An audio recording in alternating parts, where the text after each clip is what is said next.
Good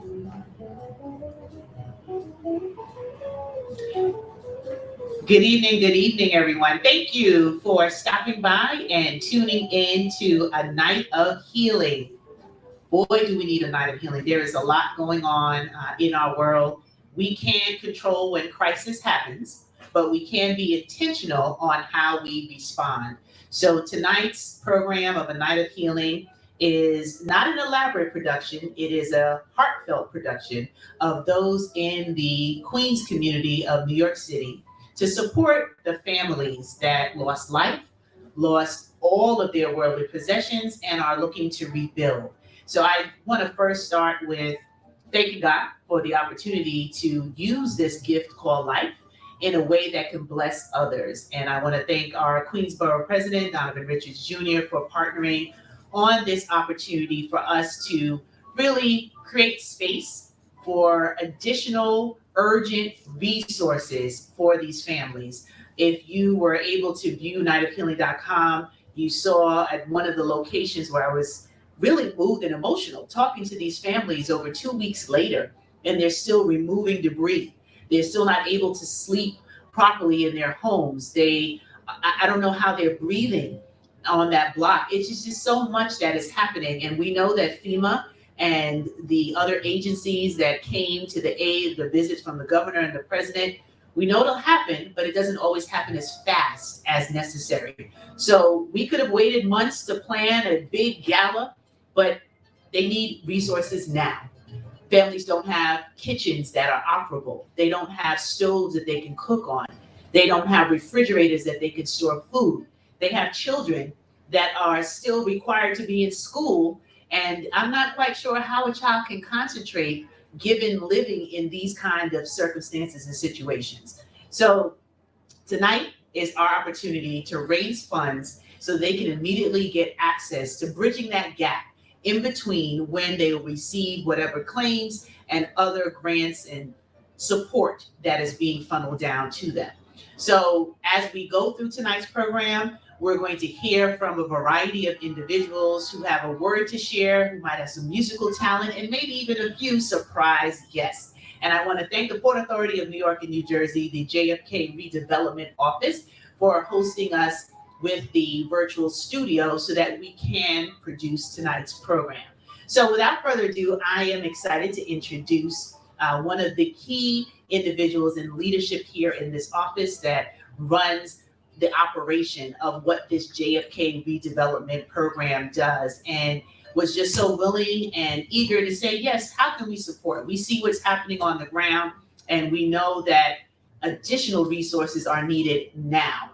And then I also want to thank Showing Hearts Foundation and David Tanis, who is the founder, and you'll be hearing from him later. They're our fiscal sponsor for this event. So when the money comes in, it's not coming to me. It's going straight into the fund so that we can clearly account for every dollar that's received and every disbursement that's made to the families in these 10 areas across Queens. So thank you, Showing Hearts Foundation, and to everyone else who is participating tonight. So let me welcome the beautiful Rachel Antoine. Hello, Dr. Brad. How are you? I am excellent. Thank you so much for the yes. I'm going to let you just talk a little bit about why it was important for the JFK redevelopment to be a part of tonight's Night of Healing. Sure. First of all, I want to say good evening, everyone, and thank you for joining this program, this Night of Healing event that Dr. Grant has hosted. I think being here today is quite emotional, but I must say that it is important for me to be present. It is important for me to represent the program on behalf of Port Authority, especially the JFK redevelopment program here in Southeast Jamaica, Queens. When Dr. Grant reached out to the office requesting the use of this facility, we could not hold back, we could not resist, but to say yes to this important event that is taking place here. And there is one thing here in this community outreach office that we always emphasize on, and that is being a good neighbor, being a good servant leader here in Southeast Queens. And that is what here with the Port Authority that we're trying to reiterate here. And when we heard the devastation that occurred about 2 to 3 weeks ago, it really touched us because a lot of families were touched. A lot of families were affected by this devastating event. And we would just want to show that we are standing in support and solidarity to all of the families who have been affected by Hurricane Ida. And I also want to take the time to thank all of the staff of Port Authority, the JFK Redevelopment Program, who have made it their time and their due diligence to be here in support of this event.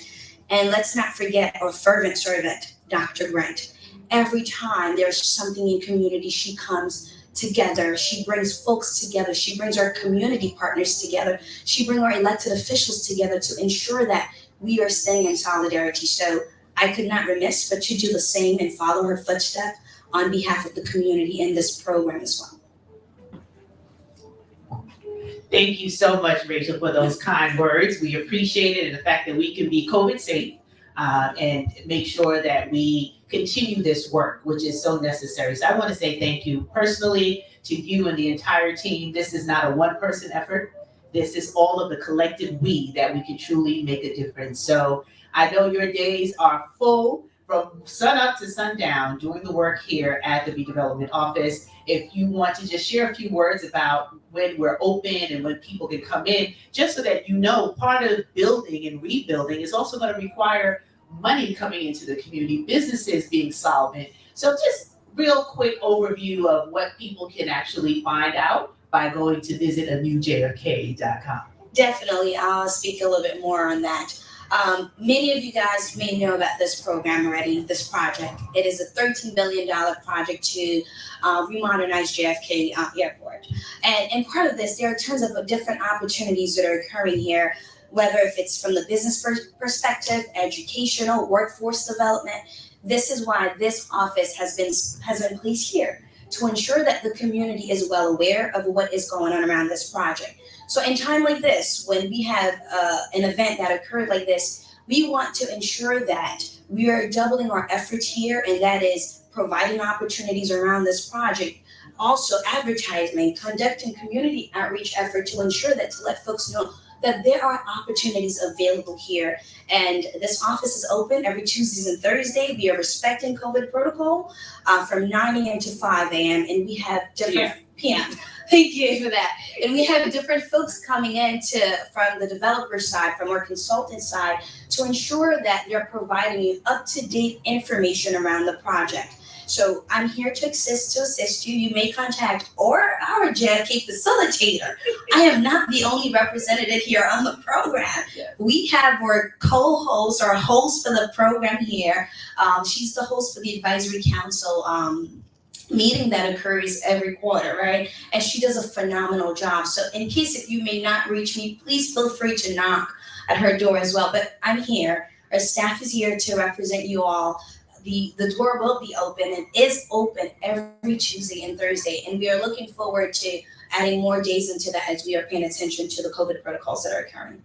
Thank you so much, Rachel. We're going to let you go on and continue your commitments because they're not over for the day. But thank you so much. And in virtual land, give Rachel Antoine a round of applause for the work that she is doing here in community. Thank you so much. Thank you, Dr. Grant. So as we continue on, we want to make sure that you understand it's partnership, it's collaboration, it's New York stronger when we work together. No island by itself can make things happen. We need each other to lean on. And as I think about the Sensia family who is here with us tonight, partaking and listening, is one of the families that I talked to, and she said it's okay to say our name because they're going through a lot right now. And as they're listening and watching, I'm remembering meeting the family, mother, father, 3 children, and then grandparents that are in the home. And as I left and explained to them that in a very short period of time, we were going to pull together this night of healing, the grandmother just looked and put her hands in a praying position and nodded her head and burst out in tears. That will forever be in my heart because love transcends language, it transcends culture, it transcends any sort of media, because you can feel the heart of people. So I'm really hoping that you feel the passion behind Night of Healing to really be a space and place where we raise funds tonight So this is like a 3-hour telethon where we're going to keep telling you to go to Showing Hearts Foundation. The link is on nightofhealing.com. You just click donate now. It's the very first option of relief for hurricane/storm Ida. Whatever amount. It could be $5, maybe $10, maybe $2. We're not judging. It's the effort and the intention of being able to do something to help someone else who's worse off right now, who needs community to stand up and to be there for them. So I'm just going to say a small prayer that will allow for this time and this opportunity for us to be able to help heal. And I would be remiss if I didn't say that our hearts and our prayers are going out to our brothers and sisters of Haiti that are dealing with it's unconscionable, some of what we have seen, and multiple competing deadlines that are happening real time. I want you to know that we're just as concerned and we're offering our support. But tonight, I want those families who've been affected in Woodside, East Elmhurst, Hollis, Queens, Flushing, to know that they have not been forgotten, and we are here to partner with them as they rebuild. So let's just pause for a moment of prayer. Lord, you are called by many names all over this earth. And tonight, for this night of healing, we're inviting your blessing over an opportunity for community to stand together and to be our brother and our sister's keeper.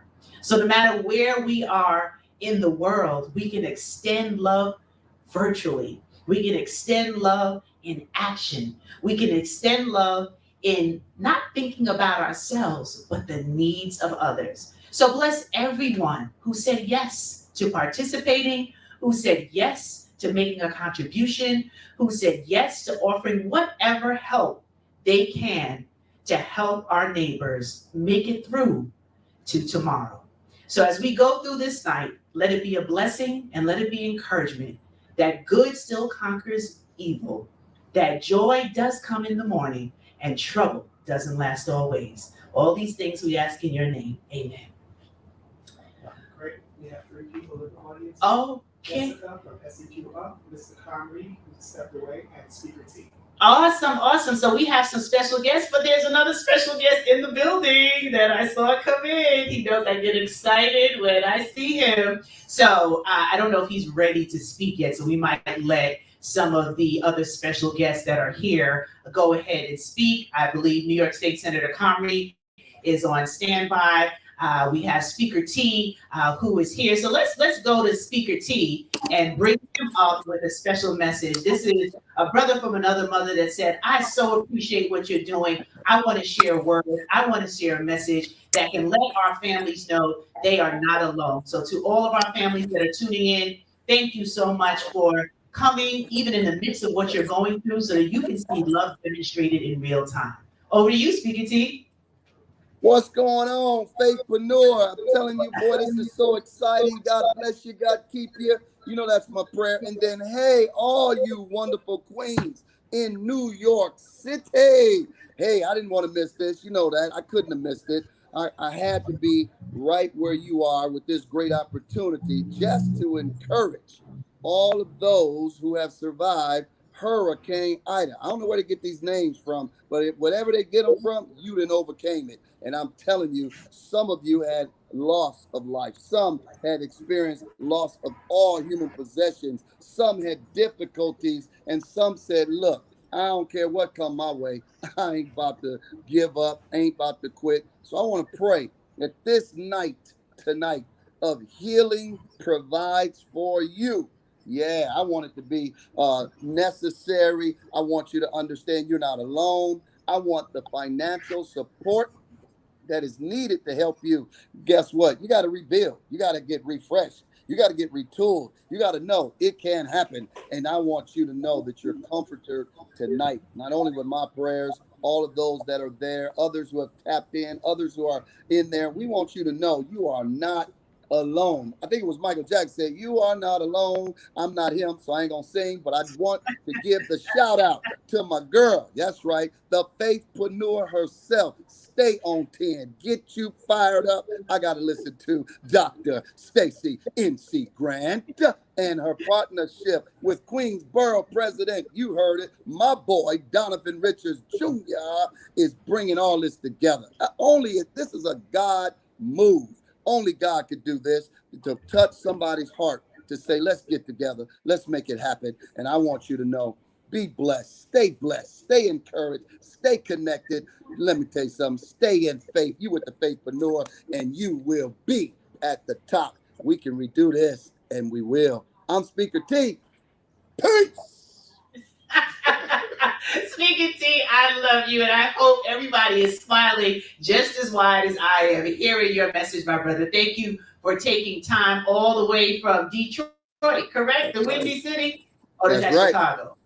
That's yeah, Detroit. I did not get the cities mixed up. Detroit. All the way from Detroit, sending love to Queens, New York. We appreciate you. We appreciate the support that you have given to this night, and those words have deposited in the hearts of all of our community members who need to be reminded that they're not alone. So thank you so much, my brother. Stay in. And I got another $100 coming your way. Oh, thank you. I appreciate it. You know, Speaker T, I didn't put on the reinforcements on my lashes, and I'll be crying hard before the night is out, but that touched my heart. Thank you so much for sending the extra as well. Our families, thank you. I'm continuing to shout out the Sincere family. We're going to feature a few other families that were willing, because here's the reality. We have a lot of immigrants in the Queens community. It's the world's borough, and not everyone speaks English. Not everyone is comfortable with sharing what they're going through. And I want them to know that we are all connected. And I'm here to represent them and making sure that every faith, every community, everybody is represented in rebuilding from this storm. We don't know what the future holds. We don't know what's coming next week, next year. But in this moment and right now, every dollar counts. So thank you so much, Speaker T. You got it. Peace. All right. Awesome.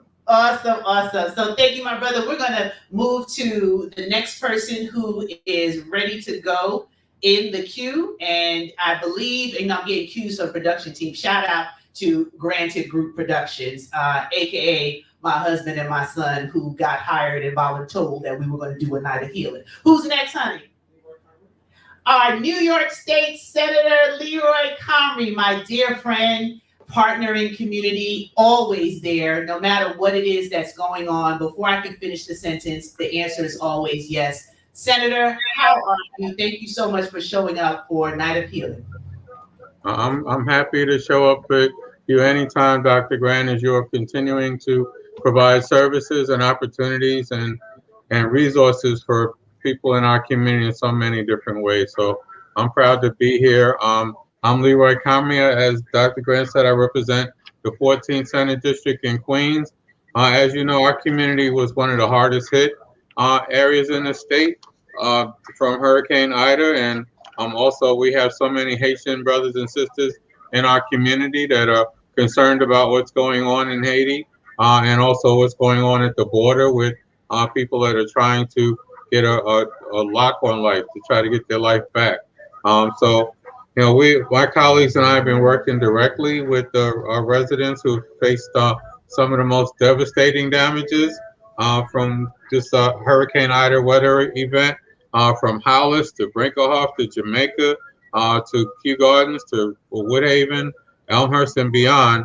We are dealing with so many resources to so many people that need resources to try to deal with this event. So, there is a one-stop center, I'm sure, as you talked about, at Queens College at the Student Union building, where they have people can go to get help with representatives from FENA, from the New York State Department of Financial Services, the Controller's Office. They can go there every day from 8 a.m. to 7 p.m. I want to thank our Borough President, Donovan Richards, Showing Hearts Foundation, and its founder, David Tanis, and his team, Al Canoe, who has been on the ground in the Hollis community and and in the Brinkerhoff community and Southeast Queens up front, and all of the partner organizations, but especially the amazing, I gotta do a head back on that, amazing Dr. Stacy Grant and C. Grant for your commitment to our community and putting this Night of Healing event together.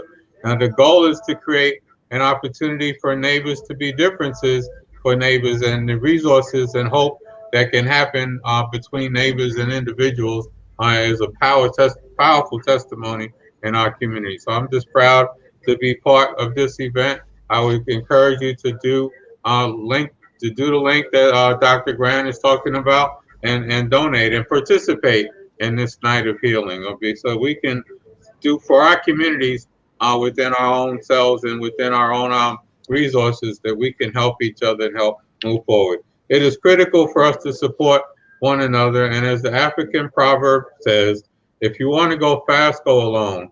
If you want to go far, go together. Or as we say in Southeast Queens, it takes teamwork to make the dream work. So let's all team up so we can help each other, help those who need it the most, so that those folks can also get back on their feet and that we can show that we are really caring people in our community. So thank you, Dr. Grant, for putting this together. I'm proud to be part of it, and I'm proud to do what I can as a state senator to help the people in our community.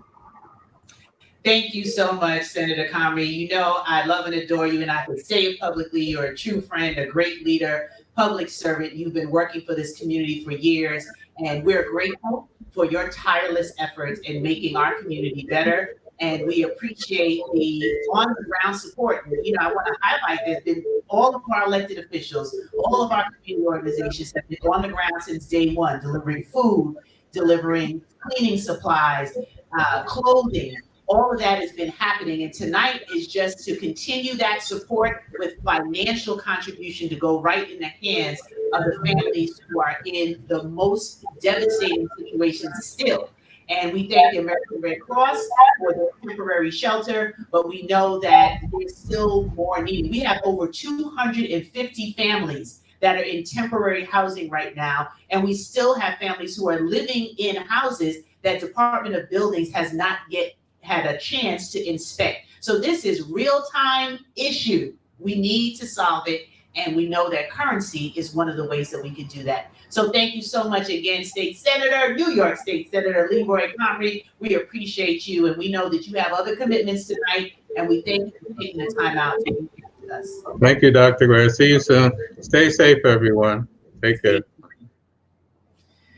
Okay, so now we're going to have a little bit of music. So I'm going to step out of the camera so I can introduce to you, and we're going to bring her full screen, another dear friend of mine and sorority sister whose voice is like that of an angel. And she's going to perform a song that will help soothe you through this process and just remind you again that you can decree life no matter how challenging it gets. Hold on to hope. If you lose hope, then it's very hard to keep on pushing. So Michelle Lindsay, Michelle Antoinette is her stage name. Over to you, my dear sister. Thank you for coming and sharing your talent for this Night of Healing. Good evening, Dr. Stacy. Thank you for allowing me to be a part of this amazing event. I am so grateful to be here tonight.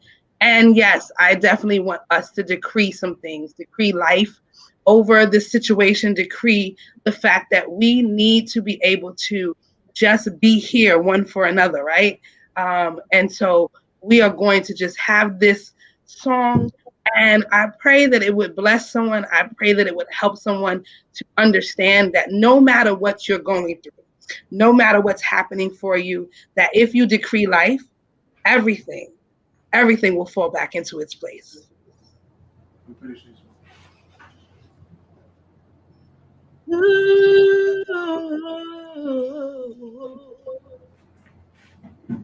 Oh yeah, oh yeah. When you're up against all odds, there seems to be no way out. On the left of you, you got fear, and on the right, you got doubt. Have you ever known a battle that Jehovah Nissi has lost? Hold up the banner, lift it up high. Don't you dare lose sight, but decree life. Oh yeah, oh yeah. Decree life. You got to stand up and fight. Yeah. Loose the winner on the inside. Oh, don't you ever lose your focus. Stand and declare. Oh, life, yes.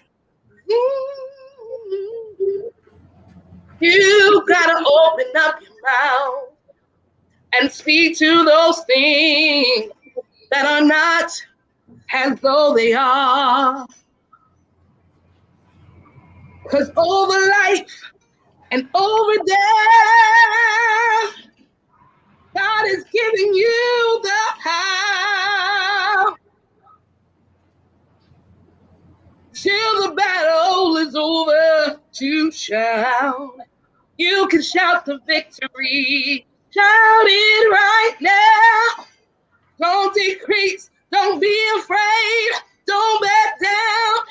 But decree life. Decree life. Oh, yeah. Loose the winner on the inside. Don't you ever lose your focus. Yeah. Stand and declare. Oh, Lord.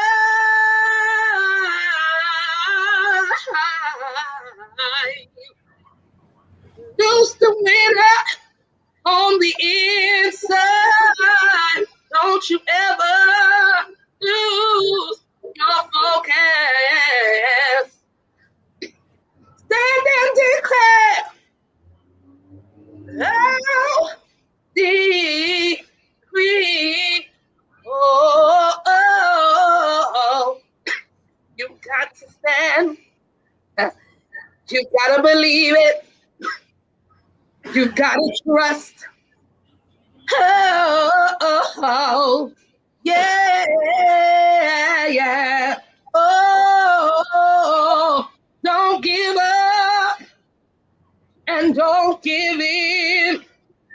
'Cause in the end, you're gonna win. Oh, don't give up and don't give in.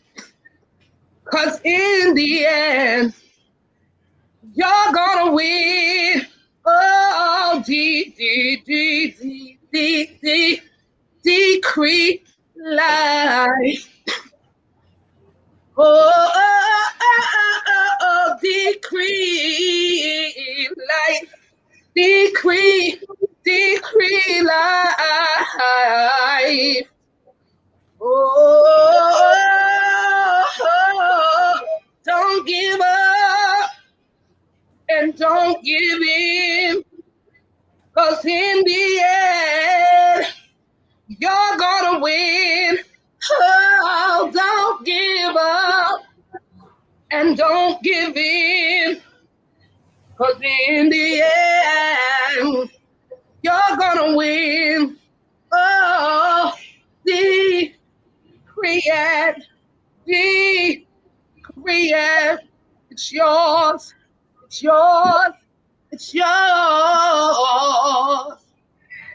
Decree it, speak it, say it, believe it. Oh, oh, oh. Amen. Decree life tonight. Decree life. Thank you so much for that. Thank you. You were doing that while preparing for another program without all the musicians behind you, a cappella, and we could feel your heart. We could feel just what you are sharing with us, the decree life in the midst of challenges, in the midst of what seemingly just total chaos that we can decree life. So thank you for singing that and stretching your voice right before you have to go do another live performance. We appreciate you and we thank you. And may you be blessed for blessing us tonight. And I know you have to go ahead and literally run into that next program. So thank you so much for being here and being a part of A Night of Healing. Thank you so very much for having me. Thank you so very much. I pray that you get everything that God has for this program tonight and more, that he blesses you abundantly. Thank you so much. And that's what these families need, to be reminded that we are here, reminded that every dollar counts. Go to nightofhealing.com and just click the donate button. It'll take you right to Showing Hearts Foundation. And there at Showing Hearts Foundation, you will be able to make your contribution $1 on up. Whatever you have, that can be a blessing. We appreciate you being here. We now have another guest that has joined us as well from SEQ Up Front that would like to share a few words. They've been on the ground. They've been doing the work. They've been helping. And they said, hey, we want to be here and be a part of this as well. Jessica. So good evening, everyone. My name is Jessica Douglas, and I am the co-founder of the community-based organization, Southeast Queens Up Front, and we are proud to be a part of the Night of Healing. We have been working with volunteers from across Queens to connect families with resources and services since the start of the COVID-19 pandemic. We are proud to join forces with Dr. Stacey N.C. Grant, the Showing Heart Foundation, our elected officials, and others to help with relief efforts for those affected by Hurricane Ida. We could get through this together. On behalf of Southeast Queens Up Front, I want to extend our thanks, to all of our organizations who have joined together as a part of this village to provide aid to those who are most in need. Please follow SEQ Up Front on Facebook and Instagram to find out more information about our upcoming days of action to support the Ida survivors. Let's continue to pray for those who are suffering, and at the same time, roll up our sleeves and hit the streets to help. Thank you. Thank you so much, my Jessica Douglas, another one of my swords. So appreciate you and SEQ Up Front doing the work and being on the ground. So I had another friend of mine who was an invited guest, Charles Jenkins. He is an incredible artist. He's now Dr. Charles Jenkins, and his music absolutely gives me nothing but joy. And he's in the middle of traveling to do an event, but he said, you know what? I got you. I'm going to be a part of this and do my share in just encouraging those. And he has such an incredible story. I'm going to make sure that we are all queued up for the opportunity to hear from my dear friend, Grammy nominated, winning art. I mean, he has his resume is just longer than long, but he is such an incredible human being, always on the ground. Hey everybody, it's Charles Jenkins, and I want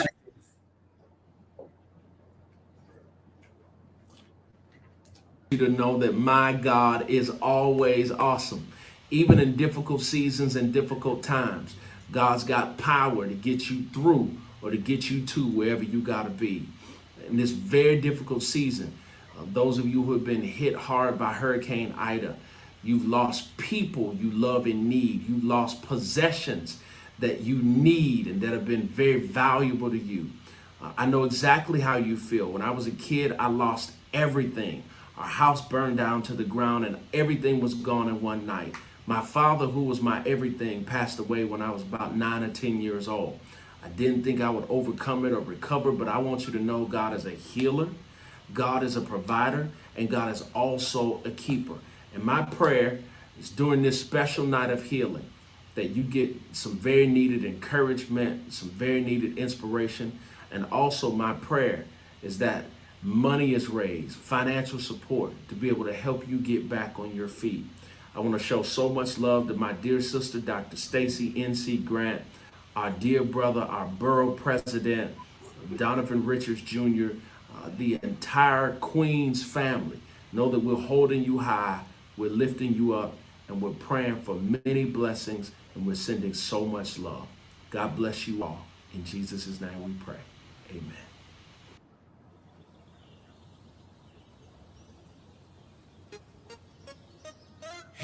make it all right. He'll make it all right. He'll make it all right. He'll make it all right. Whatever you want, Whatever you want, God is able. God is able. Whatever you need, Whatever you need, He'll supply. He'll supply. Whatever is broken, Whatever is broken, He can fix it. He can fix it. No need to worry. No need to worry. He's alive.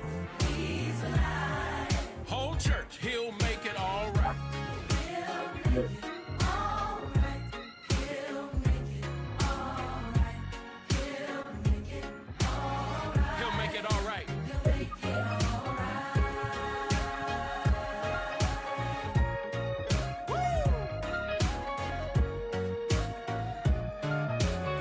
Come on, wherever you are, wherever you are. He's listening.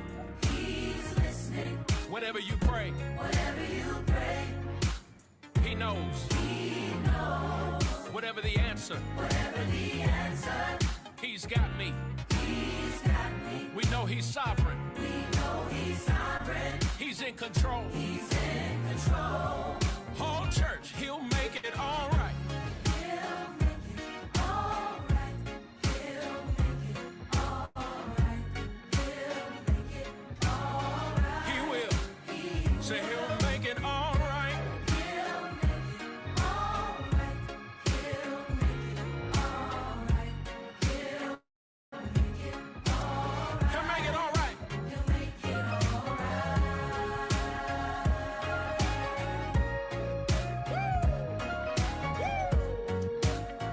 All right, break it down right here. Everybody, say it. He Will make it all right. I know. He will. He will. He will make it all right. I know. He'll make it all right.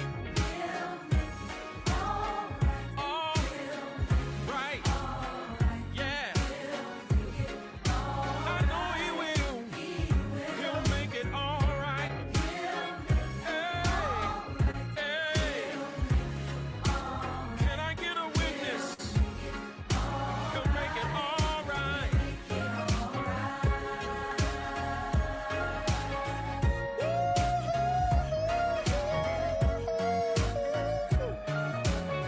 Everybody right here. All right. All right. All right. Say this. Say, He'll make it all. He'll make it all. All. A-L-L. Say, He'll make it all. He'll make it all right. Won't He fix it for you? Say, He will. He will. hey, He'll make it all right. Yeah. Make it all right. There's nothing too hard for my God. Hey. Hey, yeah.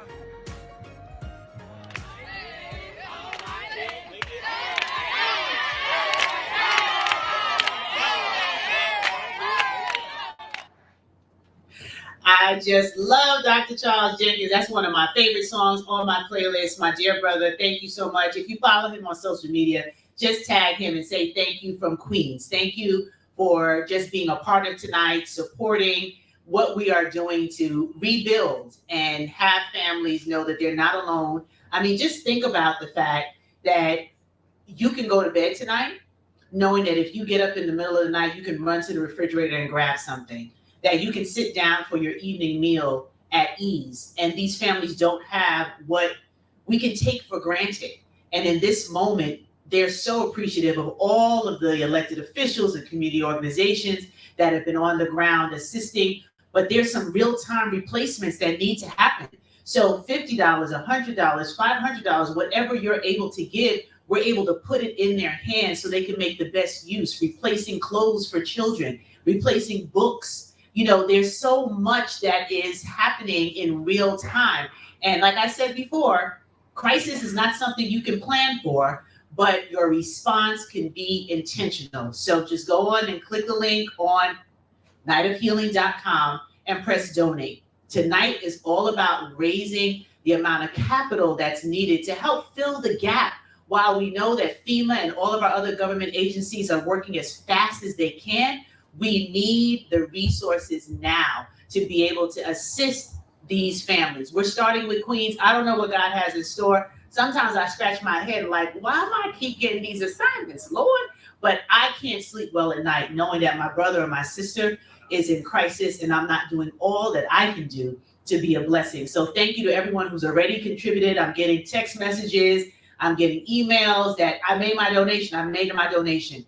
Thank you, because we never know when that day will come for us where we need the kindness of strangers, when we need someone to think less about their current situation and more about how they can help someone in need. So we're going to continue the evening going. We'll be joined by a host of other elected officials who are participating tonight while juggling multiple commitments. And I appreciate them for saying yes, for sharing it with the constituency and their friends abroad. They're in states and places where natural disasters and global warming hasn't been as challenging. And they're like, I have a few extra dollars that I can put in and help assist with the work that you're doing. So thank you to each and every one of you. Now I'm going to introduce another young woman who is doing incredible work in the world. And she said, you know what, count me in to share a message. Count me in to say something to these incredible individuals who haven't given up. They're still holding on. They're still trusting that there's good in humanity and that we don't let our sisters and brothers suffer in silence or suffer alone. So Lucrece Irizarry, we're going to send it over to you. Hello, hello, hello, lovelies. My name is Lucrece Irizarry, and I am your empowerment and relationship coach. I am also the CEO of Faith in God Family Restoration Corporation, and I'm here to tell you that there is hope. There is glory after this. There is a light on the other side. There's a light right now because we're all coming together to encourage and to support you through what you're going through. If God brought you to it, he will bring you through it. And I'm a living testimony of that you are not your story, but you are the storyteller. Someone is going to come on your path who will need to know your testimony, and they will need to hear your words of how God brought you through and how you survived and how you were victorious through it all. So any kind of devastation or pain that you have experienced, I promise you that it's going to get better. It's all going to work out. I had my own pain. I went through my own devastation. When I was in a job that I didn't like, I had a new employer, a new boss every single year. I had to reprove myself to that person. And all the while I was pregnant and I was stressed. And you know what? I miscarried my child during a meeting in that job. And I couldn't leave. I was devastated, but I couldn't leave because I still needed the finances in order to support my family, me and my husband together. We lost our child. So what happened? God came through. I was laid off. It was the best day of my life. And I got severance and I got unemployment and I was able to go back to school and we had another child and we were able to support that child. So through that, it was 3 G's to hope. The first G, glorify God. I had to glorify God. God said, glorify me. I sat in that parking lot and I prayed for my bosses every day. You make sure you are lifting not only yourself up in prayer, but you are lifting other people up in prayer. Because when the praises go up, the blessings come down, right? The praises go up, the blessings come down. My second experience and my testimony I want to share with you is that I was charged to start a nonprofit without any funds. I'm like, God, where's the support going to come from? And I knew I had to go back to work. We're running out of money, right? Running out of money and the time is steady going. But God said, no, use what I've given your hand to do. Use what I've given your hand to do so that you can give to other people. I'm like, give what? Lord, I don't have any. He says, stop looking at what you don't have and look at what you do have. So I'm here to encourage you to look at what you do have. Look at what God has given to you in your hand that you can give to others. I started that nonprofit. I wrote for the 501c3, and me and my husband, we worked it to help families who are in need, who went through crisis and needed somebody there to walk them through and to show them the way. I encourage you to give, because when you give, God gives back to you. Good measure, pressed down, shaken together, and run it over, as the word of God says. And the third G is not give, but it's to have gratitude. Yes, gratitude. Make sure that you have gratitude in everything. Give thanks in everything. So I know it doesn't look like there's anything that you may be grateful for right now, but you can start with the breath in your body. Be grateful for that. Be grateful that God has woke you up so that you can get it right and try again and to move forward and get to the blessing that he promised you. You go and you claim it. Pursue, be persistent, and possess the blessing that God has for life. This is not the end. That's just the end of an era, but this is a new beginning for you. So I want you to try, push through, go forward. You can do it. I believe in you. I believe in you, and I know it can happen because God did it for me. And if he did it before, he'll do it again and again and again and again. So, ladies and gentlemen, I want to say that I love you. I lift you up in prayer. God loves you. So do I. And there's nothing you can do about it. Peace, love, and blessings to each and every one of you. Thank you so much, Lucrece, for that wonderful message of hope. And just a reminder about the resiliency that's required in order for us to rebuild and restructure when these things happen. We live in a world where there are ups and there are downs. There's no guarantee that every day is going to be a bed of roses, but you get stronger through each challenge because it shows you that you're stronger than you think, and that with community, with support, with help, with prayer, you can make it through. So I appreciate that message. And as I'm getting messages from our fiscal sponsor, Showing Hearts Foundation, literally, he is on the ground with a corporate partner handling additional resources coming in for the families that we support. So he's like, I'm on my way. And David Tannis, we just appreciate the tireless work that you do in community. So it was a no-brainer to partner with Showing Hearts Foundation because we know we could trust that as the money is collected, it is dispersed into the hands of these families that need it. There were about 7 neighborhoods that got hit the hardest in Queens, and that's where we're focusing our attention. That's where we are highlighting who needs immediate, like they're in crisis still. So we want to, of course, support what we see, the relief efforts that are happening for our brothers and sisters in Haiti and that are here across the border, as well as, I mean, look at the world.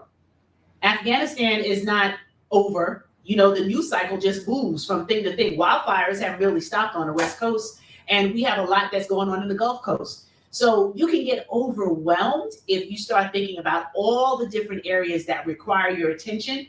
So I would just offer you, focus on where you can start now. For me, it was starting in my backyard. For me, it was, let me think about my neighbors in the borough where I live, where I work, where I enjoy, the resources that are available. So tonight, we're starting with these families. Who knows where this will go? Who knows who will come on board and say, I want to help, I want to support. And they can feel confident that everything is being tracked and accounted for properly so that we can bless those who need the blessing. So thank you for taking a few hours out of your Friday evening to hang out with us, to listen to different voices, to celebrate community, and to know that the best days are ahead of us, not behind us. Because if I don't hold on to that, I'd be stir crazy. So I thank you for tuning in and being here. So we have another person that I met through a mutual friend who heard about this night of healing. And she said, oh my gosh, that's amazing. Like, there's something about just hearing night of healing that touched my heart. So whatever I can do, I will do it. I'm in the middle of a production, but I will find time. And she literally worked into the morning hours so that she could send a message and participate in tonight's event. So Danita Patterson, I thank you, and we're going to give you an opportunity to share your message of hope. Hi, Queens, New York City. I'm Danita Patterson, CEO of Destiny Unlimited and founder of Destiny Outreach. I just wanted to send love and encouragement to all of those who overcame and survived Storm Ida. I know that loss of life and loss of your valuable possessions is so difficult to reconcile and to grapple with. But please know that you are not alone. I hope that this night of healing will bring the peace and the comfort and the economic resources that you need to rebuild and get to the other side of this. Together, we can do it.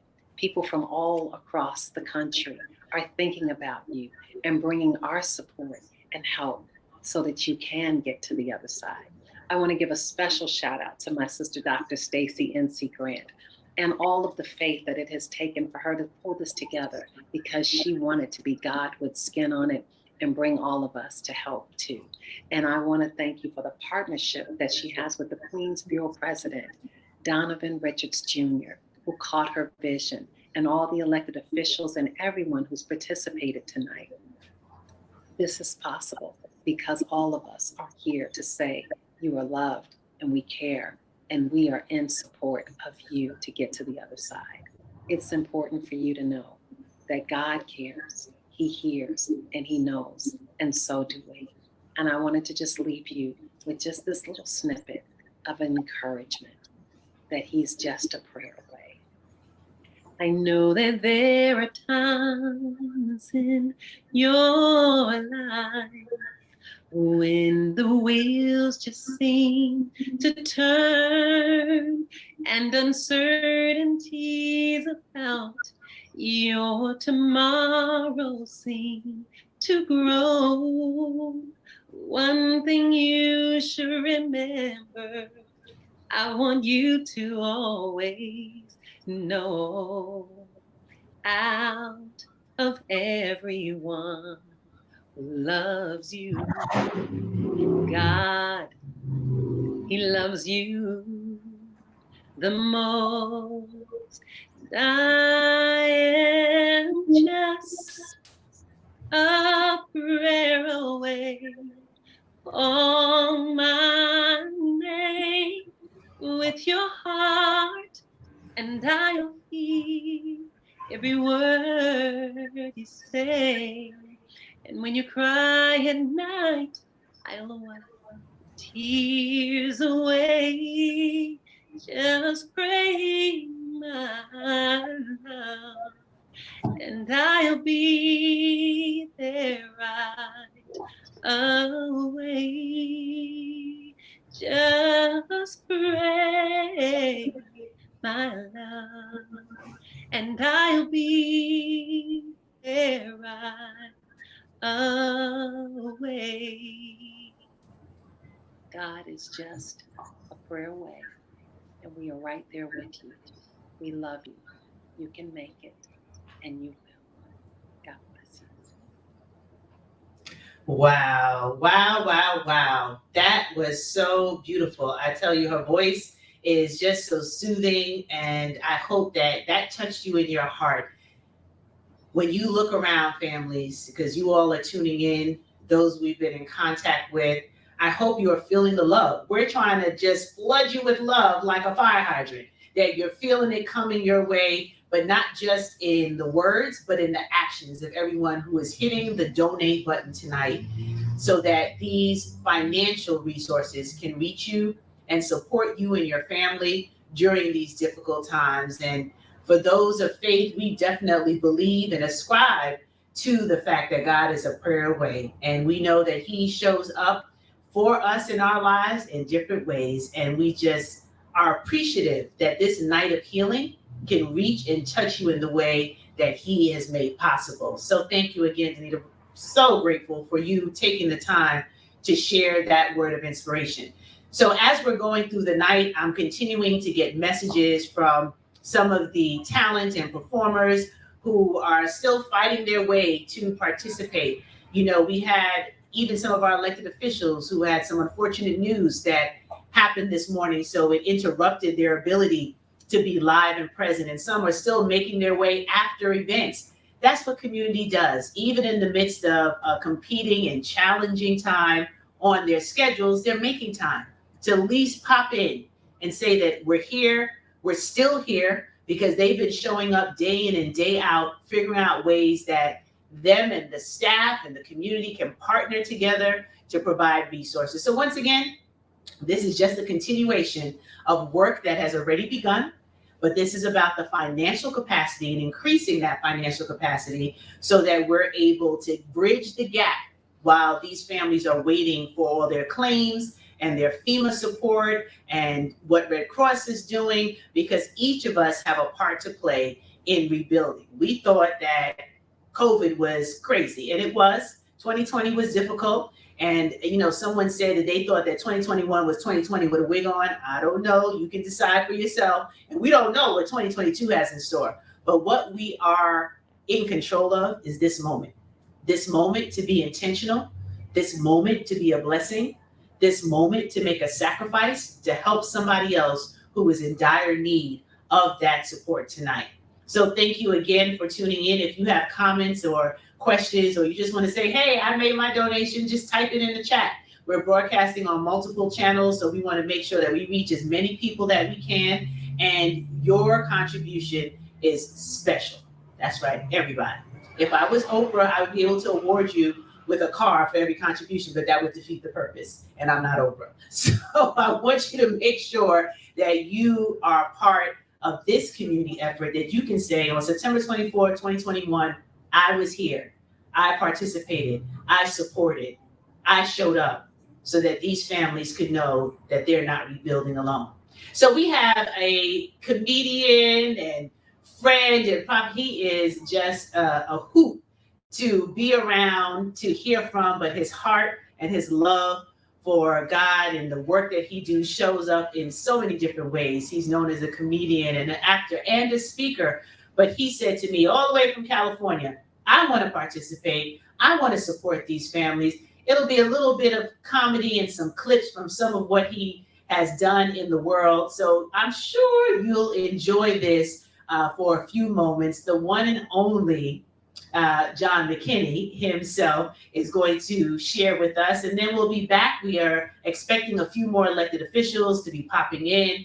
Our fiscal partner, as I shared earlier, Showing Hearts Foundation, David Tanis, and some surprises that'll happen before we wrap up tonight. So let's get John queued up. Hey there, Queens, New York. My name is John McKinney. I'm an actor and songwriter. I didn't want to miss the opportunity to encourage all of you who survived Storm Ida. Loss of life, loss of human possessions is so difficult to reconcile. I pray this night of healing provides you with support to rebuild and comfort in knowing that you are not alone. Shout out to Dr. Stacy N.C. Grant and her partnership with the Queensboro President Donovan Richards Jr. in bringing everyone together to support you. Be blessed and encouraged. Here is a clip of a comedic performance I pray blesses your spirit and puts a smile on your face. Remember, we love you and we support you. Thanks. Amen. Bishop Billy Bob, native of Alabama, where he received his genuine sense of humor. Come on, preacher. The Reverend Billy Bob.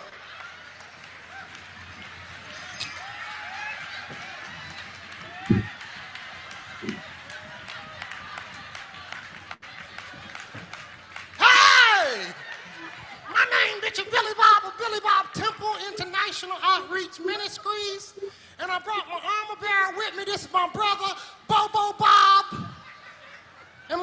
Betty Bob, she sends her love. I'm just glad to be here, Bishop, for the anointment. I feel the anointment. Devil roll. Let me get some of that baby powder. Now, what I'm getting ready to do is demonstrate. I know this is not the devil. This is a practice. Sometimes you have to practice things in the natural. Put that baby powder in my hand. I'm getting to pimp slap the devil. This that devil that stole my Pinto in '84. This that devil that stole my first wife. This that devil that stole. I can't tell you what he stole then, but he stole a lot of stuff from me. I'm getting ready to pimp slap him. I'm getting ready to pimp slap the devil. Hold that microphone. Hold that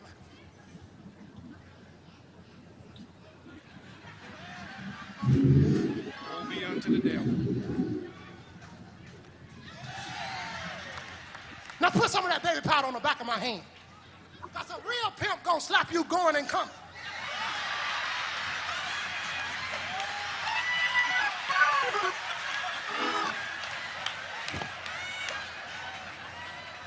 I said I'm getting ready to pimp slap the devil.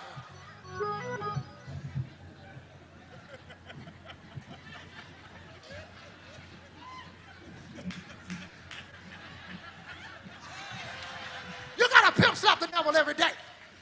I just thank the Lord for it. All of y'all out there, if the devil, you gotta take that devil. Bishop, you gotta put him under your foot. You gotta put him under your foot. I say you got to put him under your foot. But you can't put him up under your foot if you're sleeping in the bed with him.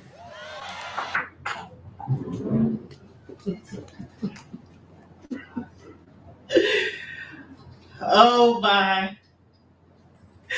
my goodness. I tell you, I know we were having a little delay there in the video, but hilarious. You can look him up, Bishop Billy Bob, on YouTube and see it. But thank you so much, Don McKinney, for that. Yeah, we need to pimp slap the devil, especially in times like this where we're going through these sorts of circumstances. So thank you for that little bit of comedy to help us laugh as we go through this night of healing. You know, laughter is actually medically good for you, right? If you can release those endorphins, it helps you to switch gears from what is weighing you down and put you in a position where you can release some of that anxiety, some of the stress, some of the trauma that's around you. And for me, I focus on making sure that I always reposition myself to be in a place of gratitude. Here's what I know to be true. If you are able to focus on what you're grateful for, it's hard to complain at the same time.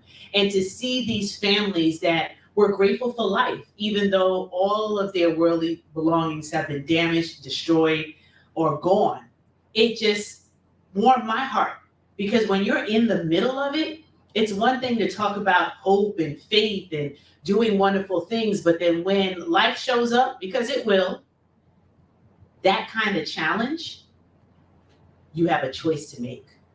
Either you go further down the rabbit hole of feeling destroyed, feeling burnt out, busted, disgusted, or you can turn the corner and say, as bad as this is, it could be worse. And I still have breath. And when there's breath, there's hope. When there's hope, there's opportunity.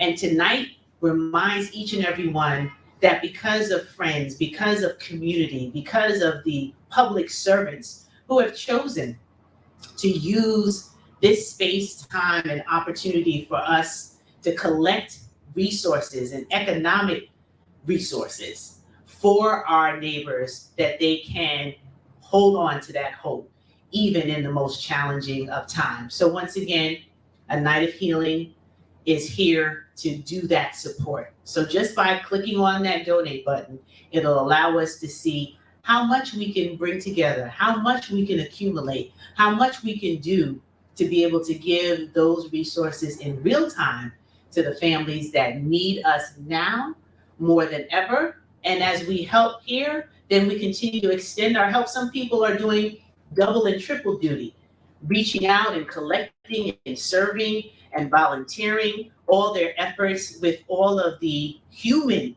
crisis that we see happening across the globe. But when good men and women stand up, stand together, there's nothing impossible. We can do it together. So I'm going to check in and see if our next surprise guest is here and ready to go. And then we have a few that are literally en route. We wanted to give enough time for them to be able to manage multiple commitments, still stay present, and be a part of sharing their talent and their message of hope with each and every one of us tonight. I also want to say to all of the families, thank you. Some of them are trying to tune in from mobile devices that are still working and that they have access to, because a lot of their equipment, even their computers, were damaged because of the storm. So all of that needs to be replaced. And I just want to give you a visual of what these homes are looking like. When you enter and you look at the water line, I don't know if anyone's ever seen flood damage. So if you're watching and your heart is going out and you're wondering, wow, this must be something. When a water line is above your head, when it's that high, you can only imagine those lives that we lost in New York. I believe had one of the highest rates of death that happened in this storm. I understand why. The water rushed in so fast. There was no way they could get out of their apartments. And some of these were basement apartments. So when the water came in, even if they had gotten enough warning, they didn't have enough time because the power and the force was that critical. And standing there and looking at these water lines, my heart just broke. Opening the door and looking down, they wanted me to see what was left behind, and down to the concrete, to every piece of furniture and equipment, they were still cleaning out. And this was over 2 weeks after the storm. And sanitation making multiple trips up and down these blocks all over the borough, and still not able to clear everything that was damaged as a result. And they're looking with their eyes and their hearts like, where do we go from here? What do we do? They could give up, but they chose not to give up. And I remember meeting the 11-year-old young lady in one family, and she was still smiling at the thought that somebody was on the block again to offer help. She still had a smile on her face where her schooling has been interrupted because of this storm, and even just putting on clothes to be able to go to school and function and concentrate. Can you imagine?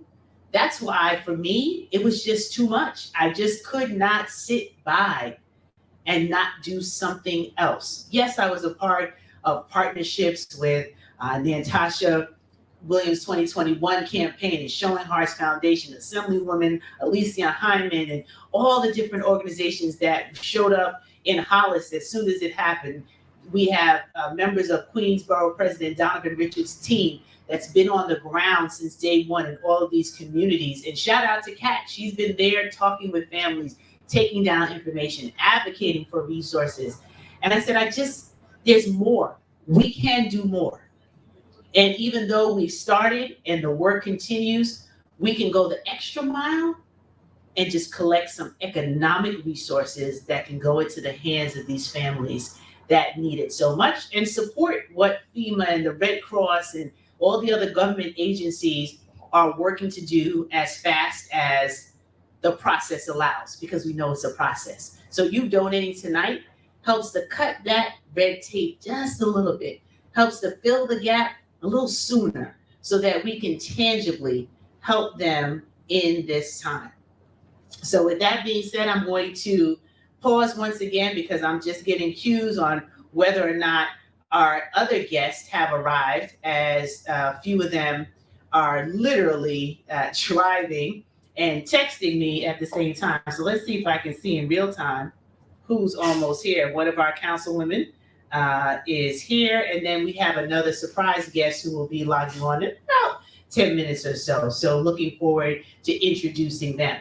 Then I want to say thank you to a lot of the community organizations like Black Resource Network for always being willing to share information and get that out to the masses, to York College, who has been supportive in outreach, to Queens College, as you heard New York State Senator Comrie share that there is a location right there in Queens College for you to come and one stop and be able to get resources. So if it's a family that you know that's in need, that maybe language could potentially be a barrier, try to share that information so that they can come and get what's available there.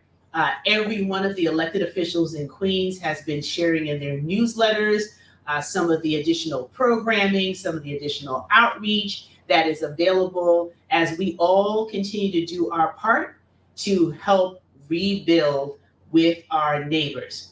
We have want to say there are at least 6 or 7 other groups and organizations on the ground that are volunteering to make meals, deliver meals. There's something for everyone to do. Shea Corp has the Laurelton's Farmers Market. They too have been sharing the word, showing up, being helpful. I believe there is a night market coming up. So there are ways that you can show up in community for these different groups and organizations that are also contributing. Because as we bond together, as we collaborate, then we're able to increase the opportunity for the outreach to go further and broader. And that's really the goal of what we're doing. So thank you again to St. John's University, our Black Alumni Association members, the 90s crew. They've been sharing it out as well, letting people know. I want to thank Miss Jessie's, my dear friend Miko Branch, who always partners with me on everything that I do. She heard the call and she said, absolutely, I'm putting it out there. Whatever we can do to help, we can and we will. So thank you, Miko. Thank you, Miss Jessie's. I want to shout out Deja Vu from WBLS. She's been spreading the word for us as well so that we can all contribute to this night of healing. Thank you to DC Marshall, Lucinda Cross, so many of my girlfriends who I just made one call and said, hey, I need you. I need your help. I need you to spread the word so that we can collect as many resources as possible. Also want to give a special shout out to the House of Creativity. If you haven't heard about the House of Creativity.club, you can check it out. We're live on the Clubhouse app, and that is every morning for the House of Creativity Live. And Delano A. Johnson is the CEO, and Monique Lisa is the COO. And the two of them, along with a talent pool, you've met one, Speaker T, earlier today, collected money. They said, okay, we love what you're doing. Who wants to be a part? And they created a pool of resources that came in for House of Creativity. And that money is being contributed to Showing Hearts Foundation. So I'm just thrilled that when I put the call out, people answered. This is not for me or about me. This is about serving those who need us now more than ever. Now, you laughed a little bit before, and you're about to laugh some more again, because I made another call to another friend and said, look, do you have time? Can you spare a couple of minutes to just come on to a night of healing to make this community feel a little bit better? Laughter is good for the soul. And I'm so blessed to be able to have Michelle, the indie mom, the queen of comedy herself, joining us tonight. She has partnered with me for my annual conferences every year. She is just a treasure. She's a true example of what real Black girl magic looks like, honey, because when a sister can say yes before you can finish the sentence, like, what you doing now? And they're like, yes, I'm there. I appreciate you, my sister. I love you. I'm grateful for you. And I know Queens, New York, if you haven't seen her yet, honey, and she's live in the city. And when's the next show? You got to tell us the next show. I will tell you the next show. Yes. Oh, all right. You got to tell us the next show. But my sister, I love you. Thank you for saying yes. Thank you for showing up today so we can laugh a little bit more as we tell people to donate. Yes. Donate Yes. to Showing Hearts Foundation now. Over to you, Michelle. I love you. And I Love can't you wait more, to. sis. You can't, but you can try. So let me just say this. I was putting my timer on, Stacy, because I don't want to go over. I am so grateful. One, that you saw fit to let me be included in this. You know, I know that you're a Queens girl, but I kind of represent this place for the most part. I'm gonna let it sit there for a minute. But let me say this: I am always ready to serve, always ready to be a part of the solution. The night that Ida just landed in New York City, I was actually on stage at Caroline's on Broadway in Manhattan. And so it was like one of the best nights and one of the craziest nights of my life. I had one of the most amazing sets. I should have known that it was going to be something special because I couldn't even get to Caroline's at first, right? It was just some rain. But what I love about New York, and I'm originally from Baltimore. I tell everybody every day I'm a proud Charm City girl, but I'm a Baltimore girl making my way through Brooklyn and Manhattan. And let me say this: folks came out to the club because New Yorkers are so fearless. They was like, it's just some rain. Like, ain't nobody gonna not go to the show. And it was packed at the club.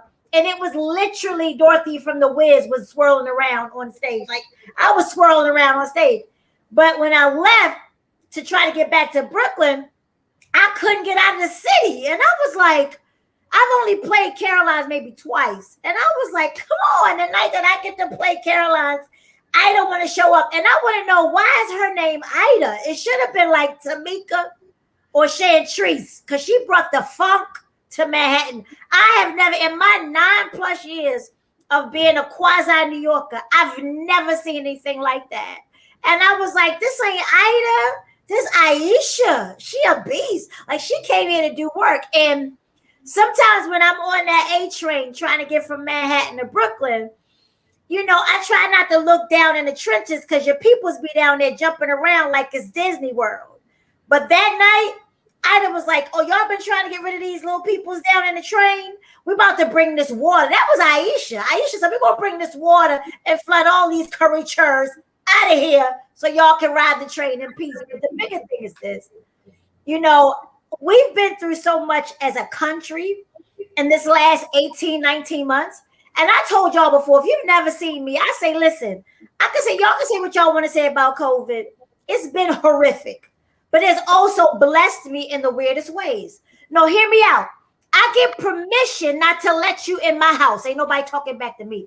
I get permission because of social distancing not to let you in my house. You know, I had the best Thanksgiving. That's short for Thanksgiving because, you know, they ain't giving nothing to the Indians but syphilis during Thanksgiving. But anyway, I had the best holidays ever because half the people who I never want to come in my house couldn't come in my house because of COVID. So we owe that to Ida as well. Ida kept plenty of folk out the house who you ain't want in the house in the first place. And it was legitimate. You could be like, it's flooding. Not about to open the door and let you up in here. That's what I said about COVID. I got that little camera installed, put it on the front door, had that joke, and I had the app on my phone. And I was literally, when people ring the bell during the heat of COVID, I would look at that camera and be like, I see you, but no, you can't come in. No, I'm social distancing. I was talking on the phone to people on the front porch. I'm social distancing. It's not you, it's me. I'm social. Yeah, because you know they said if you have a pre-existing condition, you're vulnerable. I'm talking in the app to and I recognize these people at the door. I mean, I actually birthed them. These was my children, but they was with my husband for some days, and I was like, you know, I don't know what y'all be doing over there, but I know that y'all might have been exposed. And so I had my children out on the front porch saying, and I know you might have been exposed because I've been exposed. That's why he's my husband. Ain't nobody catching what I'm laying down. But nevertheless, I look at that app. Go back over there and quarantine for 12 days before you come home. Legitimately. And they're like, well, mommy. I'm like, yeah, I know we're related. I know I'm your mother. I get it. But I have a pre-existing condition. My kid's like, well, mommy, we was just home 2 weeks ago. What's your pre-existing condition? I said, I'm an asshole. You might end up on stage if you come in the house. You don't want that. You don't want to be in the show, right? So I had all these legitimate reasons to keep people away from me. What am I saying? I promise you, if you look for the good in every situation, you'll find it. I legitimately didn't have to let my cousins in, who never bring nothing for the holidays, but always got a carry-out tray. I was able to say, no, we're not going to have dinner this year because of COVID. So look for the reason why you don't have to be around these people. And let's serve the people who really struggle through Ida. Let's serve the folks who really struggled. I'll be the first to tell you, I'm grateful for everything that I learned. I learned that there's some people that I just don't like. COVID taught me that. I thought I liked you because we shared DNA, but I don't like you, kind sir. I know we got the same last name, but baby sis, you're not my favorite person. So thank you, COVID, for revealing that some of these people, I love them, but I don't like them. Now, y'all don't want to be real because y'all are dignified people. But I'm here to bring the real. That's what I do. I'm the indie mom of comedy. I know y'all can't tell by looking at me that in the midst of all of this, I did some years inside. I did about over 20 yees inside. I did 20 years inside. I know they don't believe it. I did 20 years inside.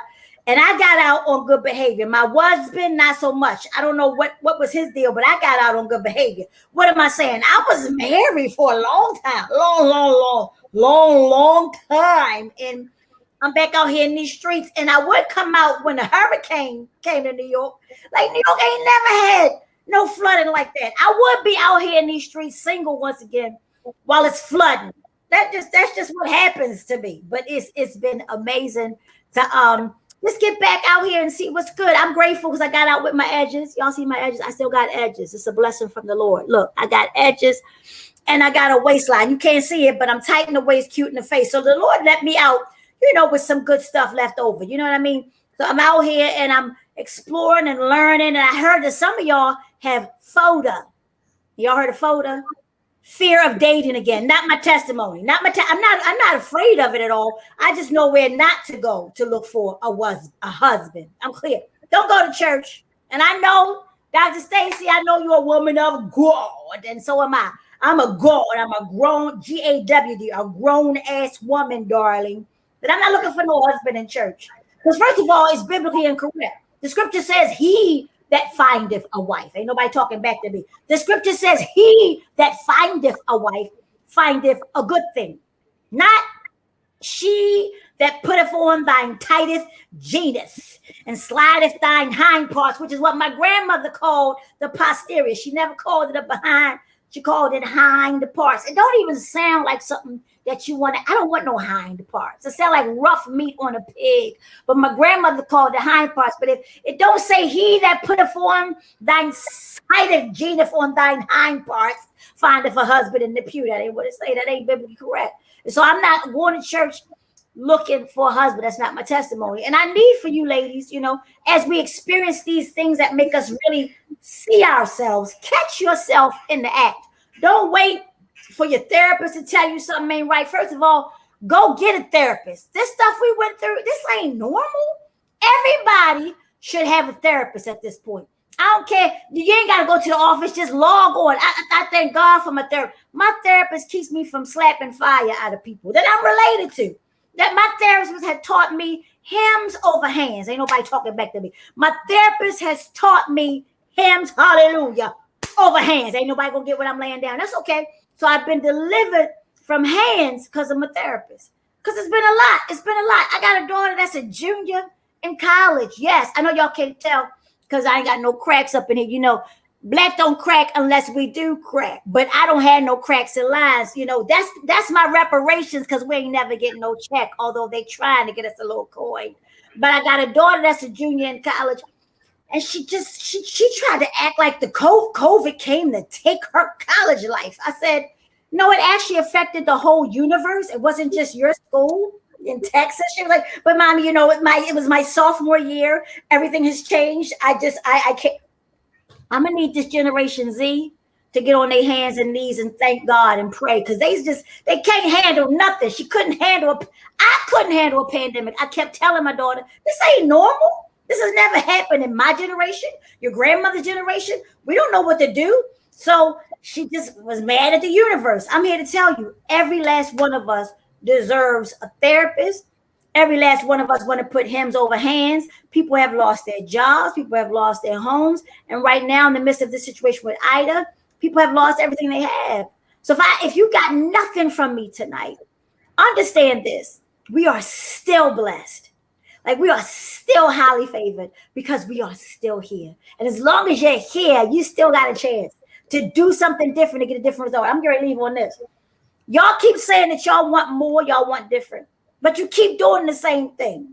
I'm going to suggest to you, because nowadays, when everybody talking about they got that COVID-15 from being in the house. The devil is a lie. COVID-15 ain't real. What you did was call Domino's 15 times a day. That's what you did. Don't blame it on COVID. It ain't COVID fault that you put on 15. You called Uber Eats 15 times in 2 days. That ain't COVID. That's you, baby sis. Stop blaming everything on COVID and the pandemic. The pandemic broke up my marriage. I'm sorry, that wasn't her name. Her name was Pam. It wasn't pandemic. That's who broke up the marriage. And what did he do? Ain't nobody gonna like that part. All I'm saying is you stopped liking him 15 years ago, but you want that tax credit. Ain't nobody liking what I'm saying. Here's what it is. We can always find something good to celebrate in jest. I say all these things in jest because I'm hoping that even in the midst of the horror that was Ida, that we found a way to come together and we found a way to look out for each other and we found a way to pray each other through. We found a way to make something out of nothing. I hope y'all still know how to make biscuits because I'm nice with it. I'm a vegan, but I'm one of them vegans that can make a homemade biscuit. And we found how to take some flour and some water and some salt. And we learned and reminded ourselves that we're ready. We're ready for this. So tonight, I hope that those of you all who shared tonight are encouraging people to really contribute to the families in New York who've been affected by Ida. And if you want to really come and get some healing therapy, I'm grateful that New York is open again. My next show is in Manhattan in the East Village. I do a monthly residency. It's actually an industry show, so it's usually more industry people than it is general audience. We have some limited general audience seats, but please follow me at Michelle Comedy. And our next show in the East Village is October 30th. Very intimate comedy club called St. Mark's Comedy Club. Myself and Mike Troy, Brooklyn Mike Troy, we host a monthly comedy residency called Acoustic Comedy. And why is it acoustic? I'm so glad you asked. Because it's just comedians and microphones and jokes. There's no DJ. You can't get a drum sum. There's no pomp and circumstance. Either you're funny or you're not. So we bring some of the best in the business and we bring them right to the East Village of Manhattan. Please come see us October 30th. Acoustic comedy. Myself as host, Mike Troy as host. And our next show is October 30th. So God bless you. To God be the glory. Thank you, Dr. Stacy, for lightweight stalking me and texting me and saying, what are you doing? A lot, but if you need me, I'll show up. So thank you so much for having me. I hope to see some of you all October 30th at Acoustic Comedy. You can follow me at Michelle Comedy. We love you so much. Thank you for all you're doing. Love you more. Oh my goodness, my stomach hurts, Michelle. I tell you, everybody, I promise you, you are going to laugh. She is the truth. Not only can you see her on October 30th, but you can hire her for your events. I mean, she does corporate events, she does special occasions, and of course, she does the comedy workshops. Is that what we call it? The workshops monthly that are there. But she is incredible. And this was lightweight. She kept it. She kept it light since we broadcasted all over. But that was just a taste. But really, the vegan biscuits, Michelle, really? Yes. Yes. Okay. Well, I love you, sis. Thank you for saying yes. I appreciate you. And you go forth and go do your amazing work. The Queen's families, thank you for blessing us with a little comedy tonight so that we can laugh. But make sure you follow her, Michelle, on social media. Mechell. No, Stacy. Meshelle. Michelle Comedy. Just one word. Michelle Comedy. Follow me on Instagram, Twitter, and Facebook. But I love you for trying to spell. I tried to spell. I can't. It's late, and you know I'm trying to do a lot here. Michelle, help me, help a sister. I love you. Love you. Thank you, Stace. Thank you. And tell Sean I said thank you too. Absolutely. So, yes, indeed. So please follow. If you come to Faithpreneur Weekend, you know she's a crowd favorite, and that's when she does a full blown performance, because I can't even call it a skit because she puts her all into it and she's teaching while she's making you laugh. So I hope you enjoyed it as much as we did, families. I hope it was a little breakaway from what the reality is as this night of healing continues to move forward as we raise funds for you. So just click the donate button. No dollar amount is too small. So we thank you so much for the opportunity to serve our neighbors. And we are joined by a representative of Showing Hearts Foundation, because my dear friend and the founder of Showing Hearts Foundation, David Tanis, he is literally just wrapping up having to work with one of the corporate sponsors that is doing their part to help. And he's been unloading, packing resources, but he sent one of his next in command so that she could talk about the work that they're doing, as they are our fiscal partner for this work. So come on in and join us and introduce yourself to the family. Hi, nice to meet you. My name is Denise Dixon, and I'm the Chief Development Officer for the Showing Hearts Foundation. Denise, thank you so much for being here. And in the midst of COVID, in the midst of post-Ida and everything that's going on, Showing Hearts is not new to this. You're true to this, as we say. So please tell us a little bit more about what it is that you do at Showing Hearts. Well, Showing Hearts started out as a co-working initiative. David is passionate about bringing like-minded, innovative, game changers together. And specifically, he wanted to focus on bringing organizations together that had similar missions. And he and I believed in, there's so much redundancy in the nonprofit world, but what happens when we all come together and pool our resources? We become stronger, and we are more effective because of that. I love the fact that it's a collaborative co-working. Yeah. So for the folks that might be in the special class, just explain how that works a little bit. I'm just saying, they might not understand, it sounds very fancy, but let them know what that means in a collaborative co-working space of the nonprofit community. Okay, so let's take, for example, you may have a basketball program and someone else has an after school tutoring program. And one may have a space.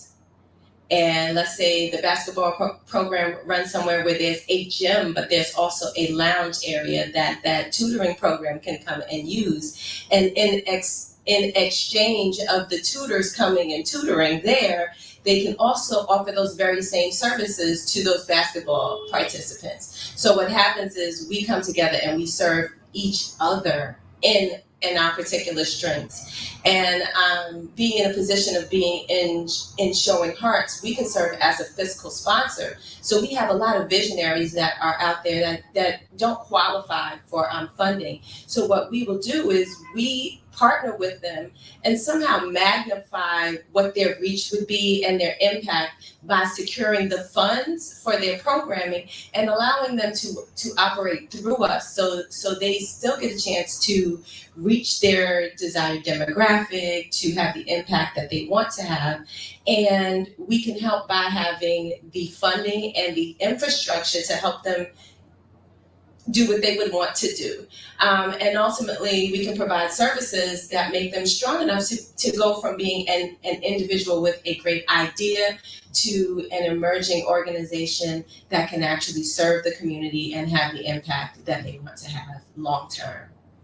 That's why I wanted her to explain. Isn't that amazing? Just the concept alone. And, David is a visionary. He brought other visionaries to the table so that all of you could run this organization with intentionality. Yeah. Because there's a lot of redundancy. And I love the fact that you were intentional about how you show up in the space, because this co-working is all across New York City. And we're a beneficiary of you being a fiscal sponsor for tonight. So nobody has to worry about it coming into my bank account. It's going straight to Showing Hearts Foundation, and it'll be dispersed straight from Showing Hearts, because you all keep a very clean accounting of the funds that come in. And if you look on the donate button, the very first tab is this night of healing. But there are other tabs because there's other work that you do. So just make sure you're clicking the right tab. That's what I'm saying. But I thank you for explaining that, because we need to know that this exists. Because you could have given somebody an idea right now that they have a program that, wait, we can't really go after that kind of funding because we don't have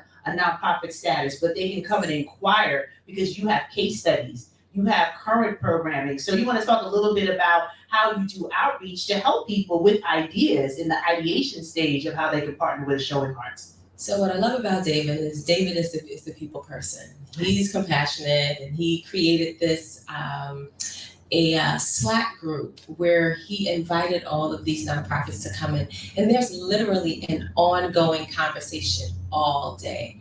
I'm not gonna lie, I do mute it, but I see notifications coming in. But what's amazing about it is that they're constantly in conversation, sharing grant notifications and RFPs, which is requests for proposals. So they're constantly talking to each other and inviting one another to events. And David just does an amazing job with just keeping the lines of communication open. And by doing so, we are able to strengthen every organization and hopefully, not saying that they don't need us anymore, but we can also grow them and get the young people out, because one of our other initiatives is the Youthpreneur program. So we get young people excited about having a vision and having an impact and seeing how we serve them and how they could potentially serve themselves, their families, their neighbors, the community, and that's what we're in it for. I love that, and I love the fact that you have the youth component, that the Slack group. I mean, that speaks to collaboration. Tonight's Night of Healing, it's collaboration.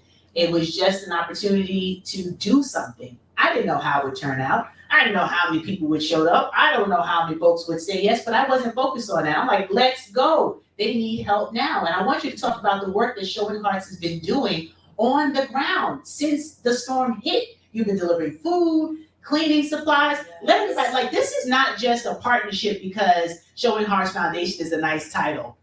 This is the work that they do. It made sense for us to take it further and to collect these additional economic resources because you've been doing the hands-on distribution of food and other items in the area. And so why David isn't here now is because he's actually out picking up, materials. But I went out, they had already been out the first time without me, and then I went out, I want to say maybe it was 2 weeks ago Saturday, and we went to the actual block that was flooded where the lives were lost. And it was heartbreaking to meet some of the residents and even the homeowner where the lives were lost. And he was just speaking to me, and he says, I was just talking to her, and the next thing I knew, she wasn't there. And what resonated most with me is that we're in communities now that are experiencing great needs. Prior to this, there were other needs. Prior to the pandemic, they had needs. And so when something like Ida happens, it compounds the needs. And then we find, that's definitely me, and I'm sorry. We find that we have to meet the immediate needs of those people who were impacted, but we also find that the neighbors are coming that may not have been impacted as severely, but it's even more present that we have more work to do. And so while we were there giving out cleaning supplies and clothing for children and assessing some of the damage, like even we thought maybe we could get, there's this thing that you can put into the room and it absorbs the moisture. And I said, maybe we can get some of that. So we have to even be creative in our thinking about how we can best meet their needs. So school was starting, so we have to get school supplies that were lost and school clothing.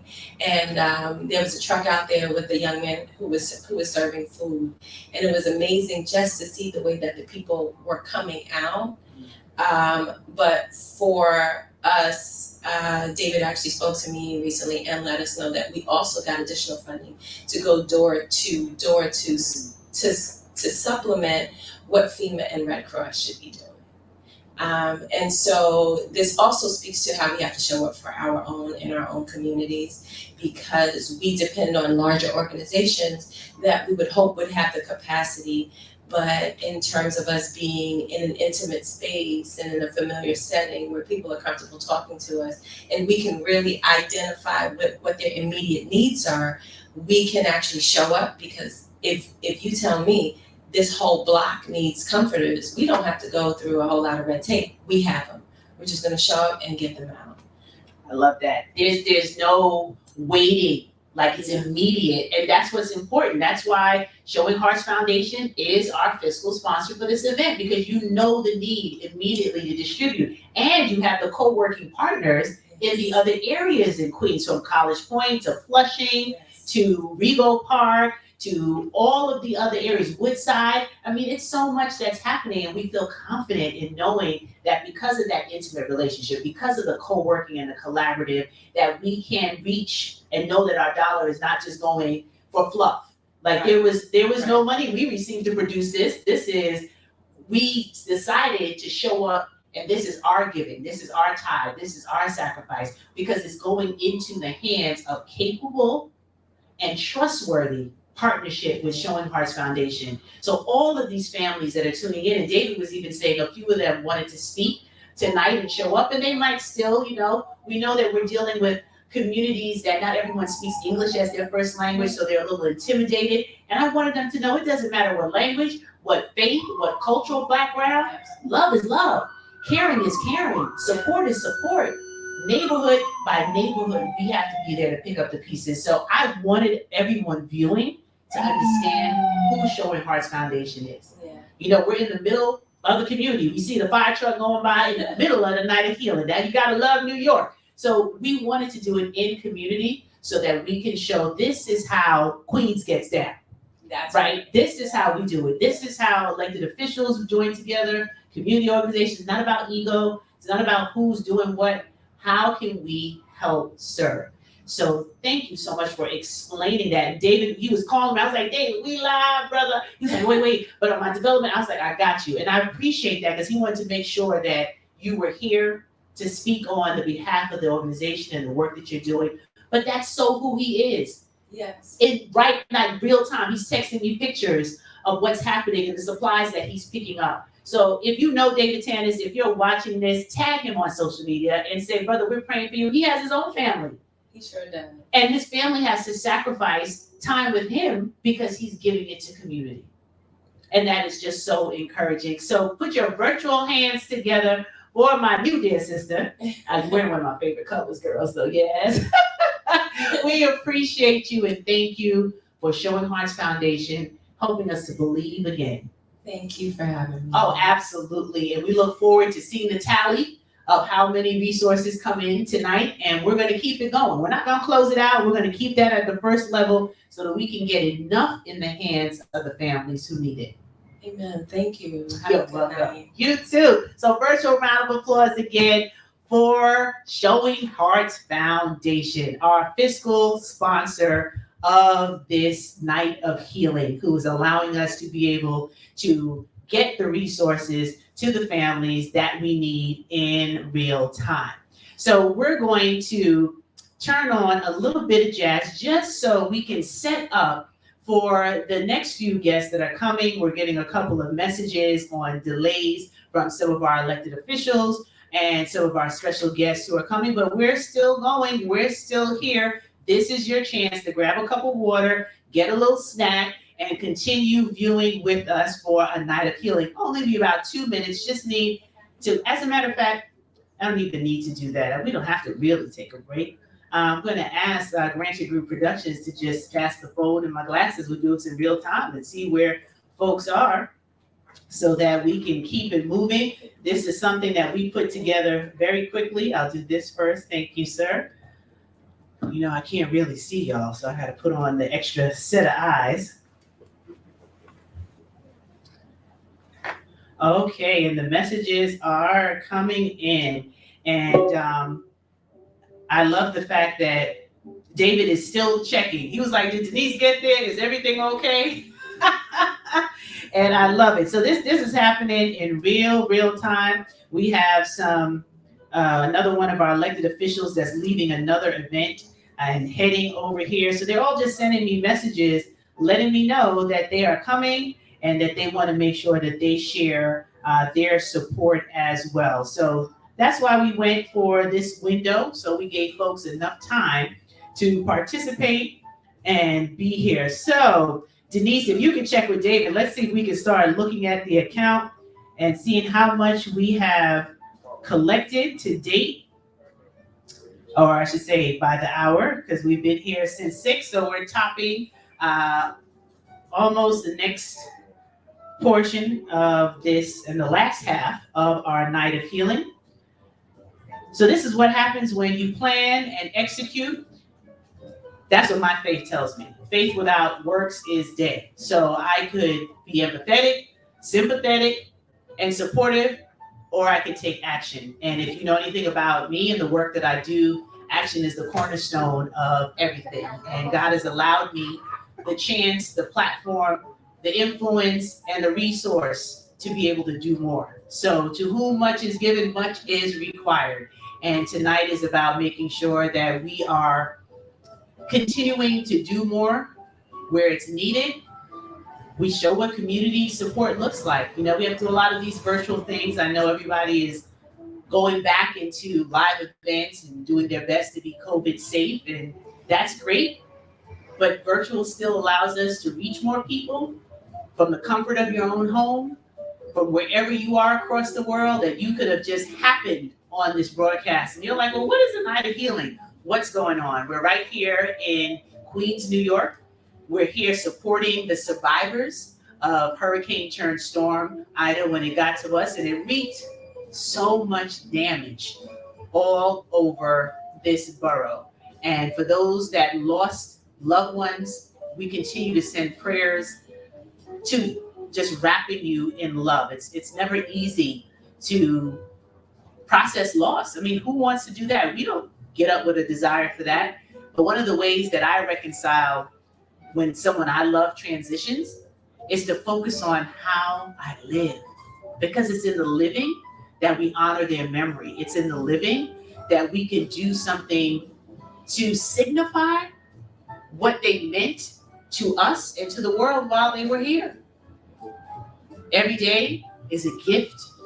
And when we unwrap the present that it is, we make an impact that can stay in the hearts and the minds of future generations.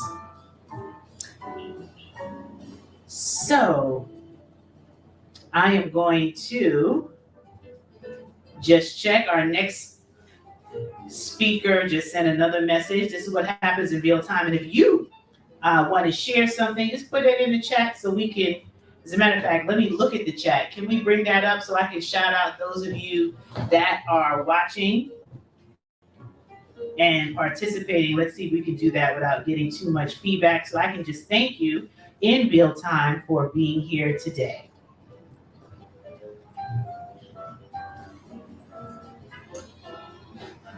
And shout out to Stephen Jackson. Hey, Lynette, how you doing? Oh, thank you. Thank you so much for being here and viewing. Hey, John McKinney, did you see yourself? Appreciate you. Thank you for watching and tuning in.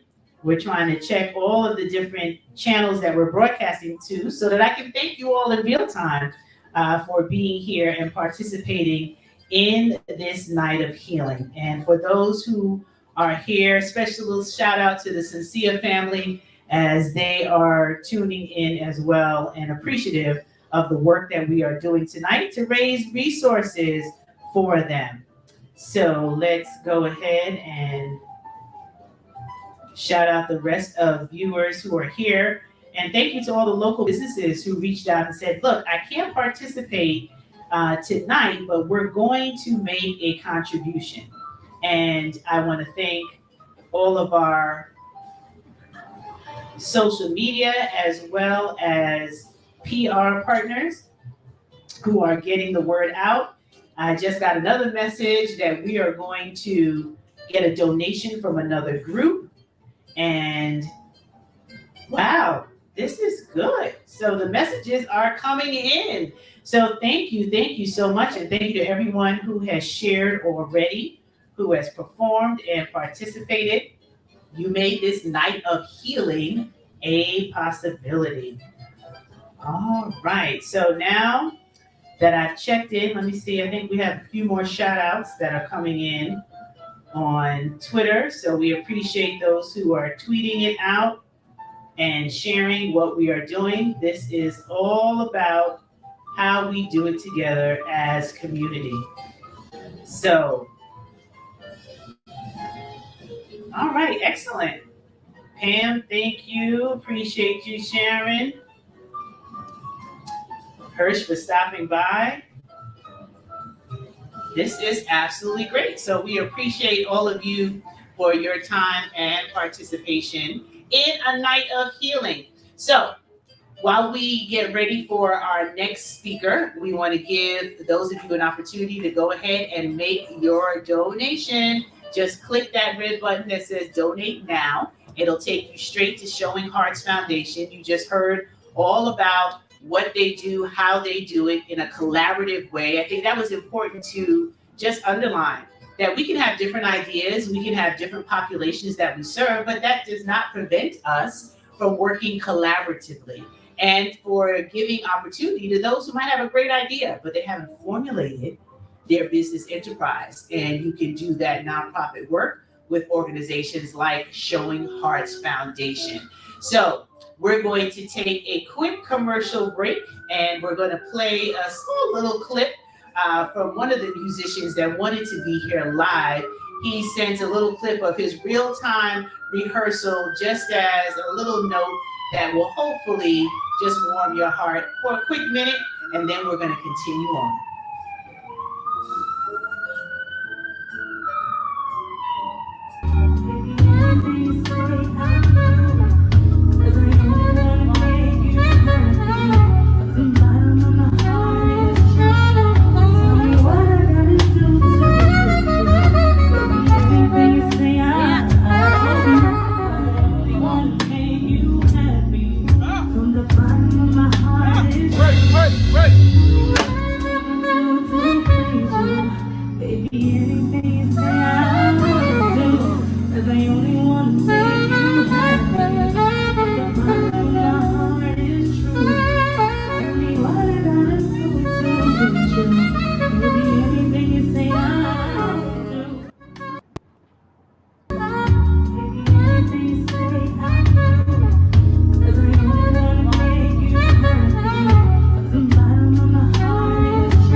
That was my buddy Stefan. He was like, I can't get there. We're rehearsing to go live for another event, but just sending a little sax over with some of his other band members just to say we support. We're going to make our donation, even though we cannot be here live, and look forward to continuing the work that you are doing. So that just always brings me joy. Love to hear the live jazz, and we're going to do one quick commercial break with a little jazz music right now while we queue up the next set of participants.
So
how I do that?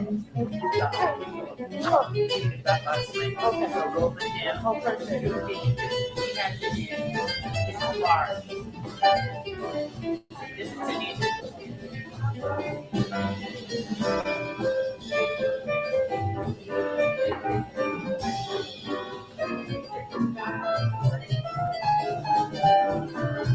you gonna talk too? You can tell me. Yes, yes. So Tanisha, are you gonna talk too? All right. So after we play the video, then we'll do that. So let's bring it back to me, and then just sign in for me over there. I'm ready.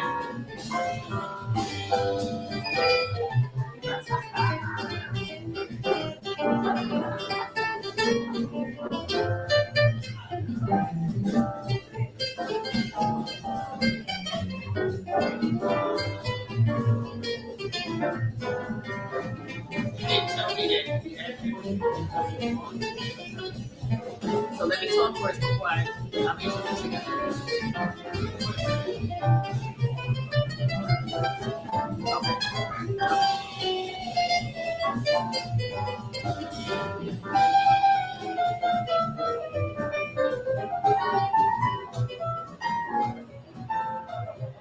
So I hope you enjoyed that little moment for you to go grab a glass of water, grab a snack. That's what I did, because we do have a few more people in queue for this night of healing as we are now rounding off the last hour of our time together. I hope you've been inspired. I hope you've been encouraged, especially our families that are tuning in from mobile devices that are still working. Feel the love. Know that you have not been forgotten. Know that so many people from literally all over the country have lent their voice, their talent, their time to be here for a night of healing to remind you that you are not alone. So I'm thrilled to be able to introduce another one of our elected officials who's been on the ground since day one. She has a few words that she would like to share with you as well. My dear sister and friend, Assemblywoman Alicia Hyman.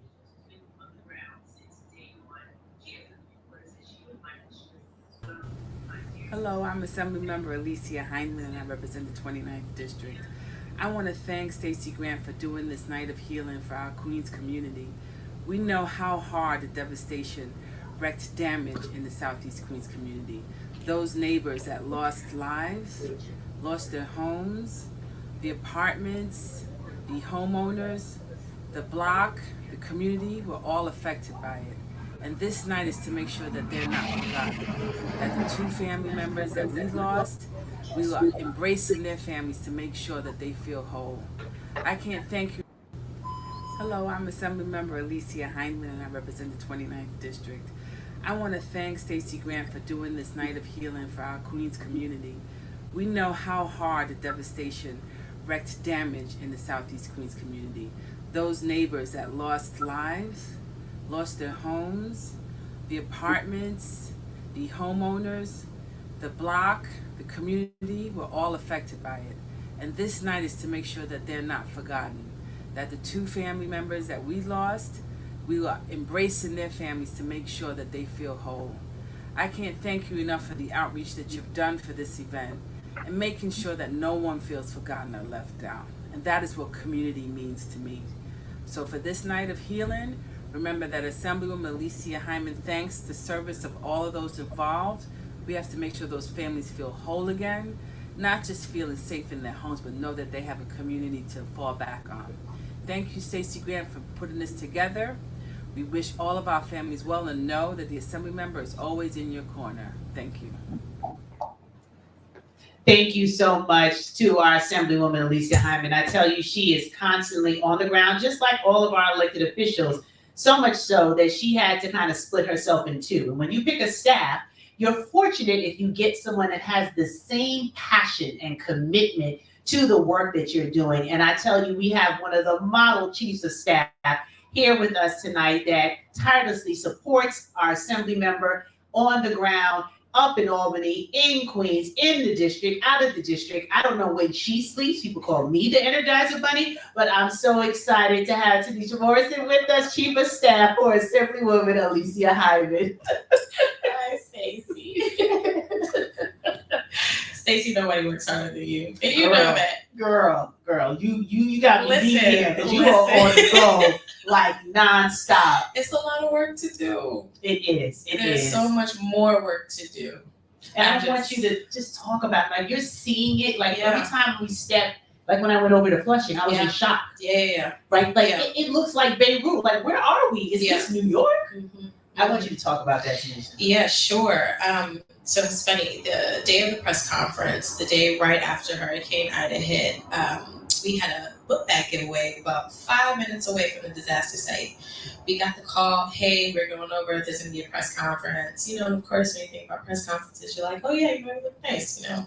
Let me just go over there and talk, see what's going on. We got to the disaster site and it was heart-wrenching. Homes were caved in. Families were just outside, their clothes, their belongings, their certificates, their photos, right? They were just scattered all up and down a 2-block, 3-block radius. And it was clear to me and the Assemblywoman, we had to go because we had to come back with our workout clothes because we were ready to get our hands dirty and help these people. I was so grateful enough that, you know, in Southeast Queens, we have a group of elected officials that love to work together and help each other because we were able to get our staff back on site. We were able to use Royal Weight Services and American Recycling, get dumpsters out, get help out, get food out. I mean, in a lickety split, I think we put up one Instagram story post that said, we need help right now. And the community did just that, and they are continuing to do that. I just want to briefly shout out Showing Hearts Foundation because Showing Hearts did exactly that. I mean, they wear their hearts on their sleeves. They said, what do you need? We said, we need cleaning supplies. They got there.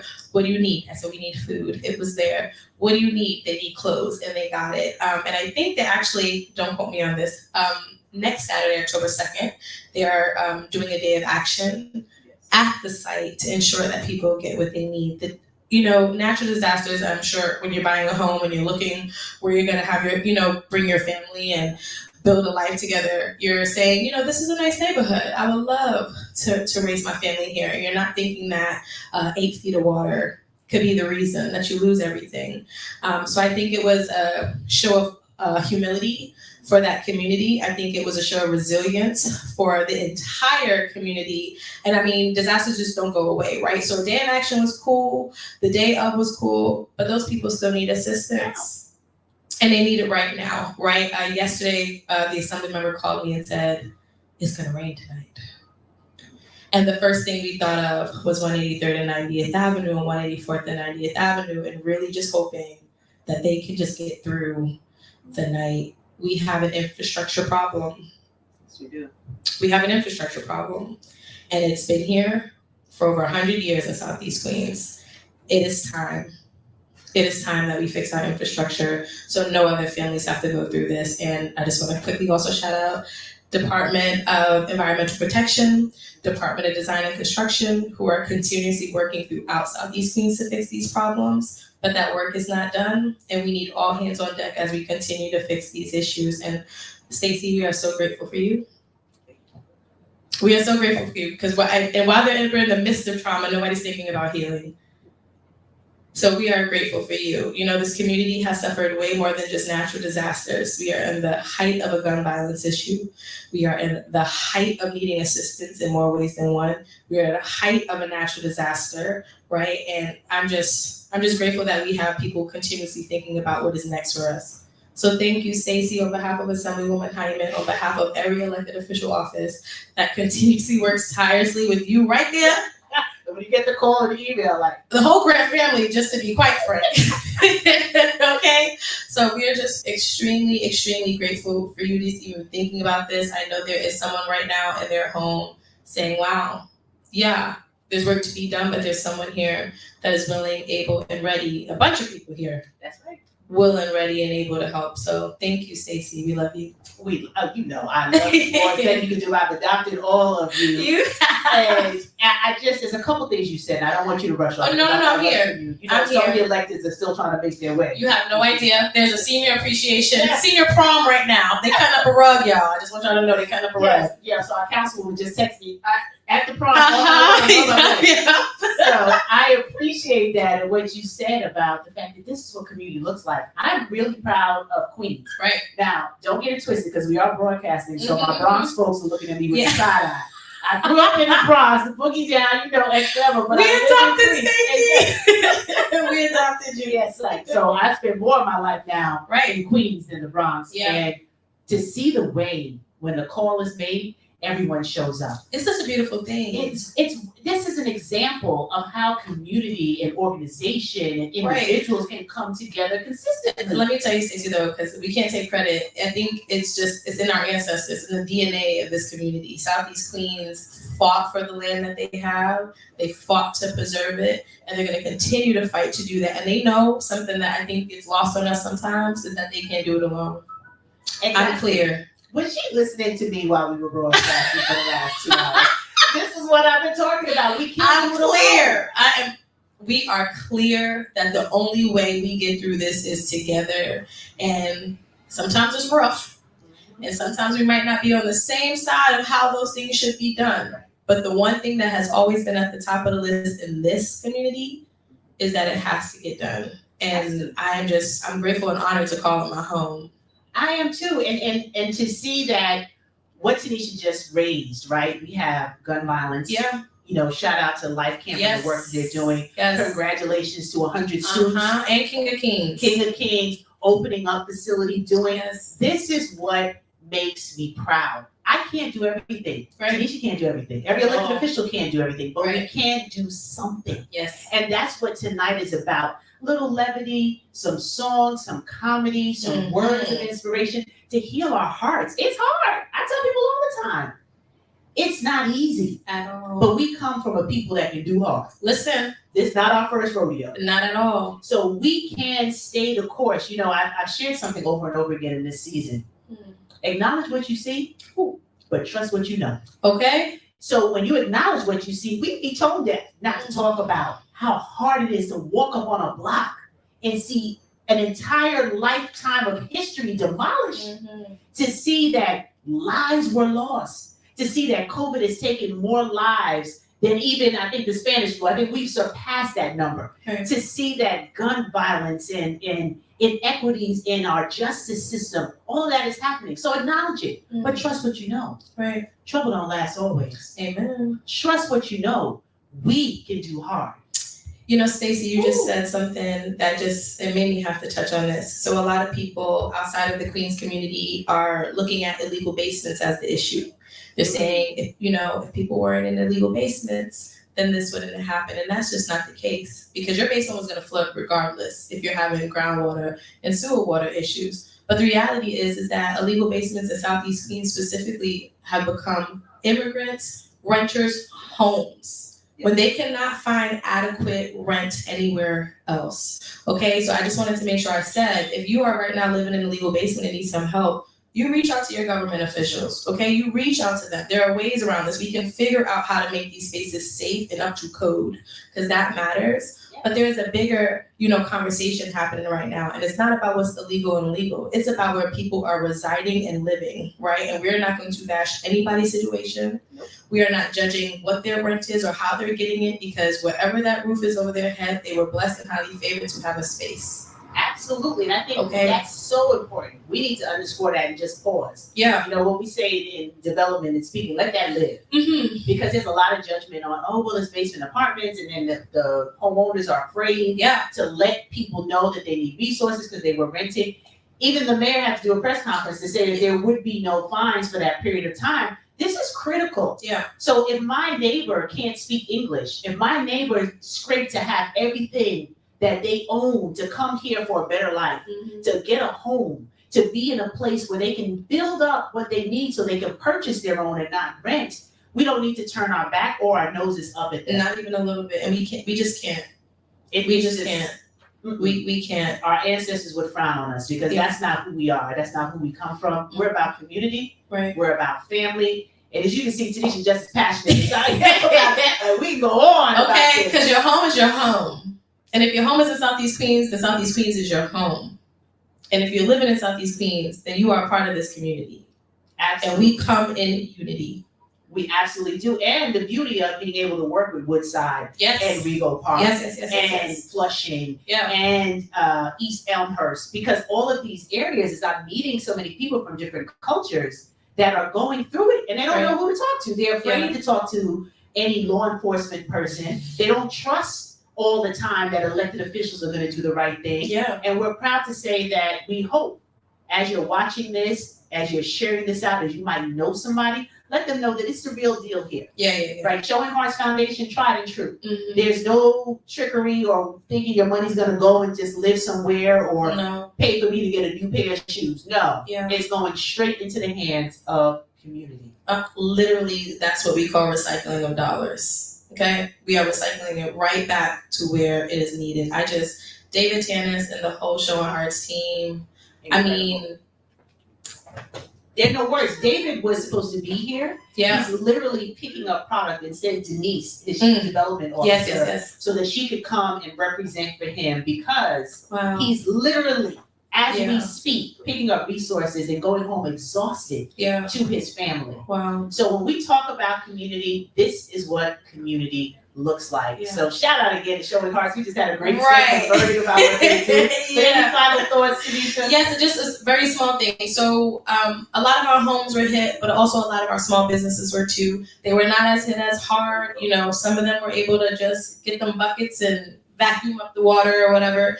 But FEMA is helping both, and I want to make sure that I acknowledge that FEMA is helping small businesses and homeowners right now. If you have applied, if you have gotten an ineligible notice, appeal immediately, okay? Because they are here and trying to help, and we want to make sure anybody who needs it is getting assistance. And right now, I can only imagine how frustrating it is to have applied. You've been dealing with this for over 10 years, 20 years. This is not your first flood, and you're watching that you're failing, right? You're telling you're not eligible. I just want people to know that they can appeal. Okay, and I want small businesses to apply if you haven't, because you are part of this community as much as homeowners are and as these homes are, and we need our businesses to thrive as well. Well, as a small business owner in Queens, I'm very excited to share that information. Yes, as well, of course. that's necessary. Right. And, I'm thinking of something else, sidebar, Mhm. keep the fifth open so you can talk about some of the additional resources. Yes, I'm yes, always yes, of course. voluntold in the whole team. Of course, I will. Yes, I'll do because it. That's what the business is. Sure. So Will do. tonight, once again, family, we are here because the community cares. We want every single resident that has been affected by Ida to know you are not alone. We are joining together to raise tangible resources. You just heard Tanisha talk about all of what Showing Hearts is doing, all of the on the ground. Now we're using the opportunity to take financial resources to hand people money. That FEMA is not going to happen overnight. It's definitely Right? not. So we need to be able to give them something to fill the gap while we're waiting. Stay the for all course. this- And stay the course. Stay the course. Oh, I tell you. Well, I could be here all night with Tanisha, but we do have another one of our elected officials coming up. Thank you. Thank Tell our you, Dr. Assemblywoman Grant. how much we love her. We and love we you. appreciate her. And you know I love you. So proud of you. All right. Thank you again, Tanisha. So, ladies and gentlemen, you see that this night of healing is an opportunity to do what I know love can, and that's just heal the brokenhearted. Remind people that even in the midst of chaos and crisis and unforeseen circumstances, that love can be the balm that allows us to still hope. And like I said before, once there's hope, there's opportunity. Once there's opportunity, we can do anything together.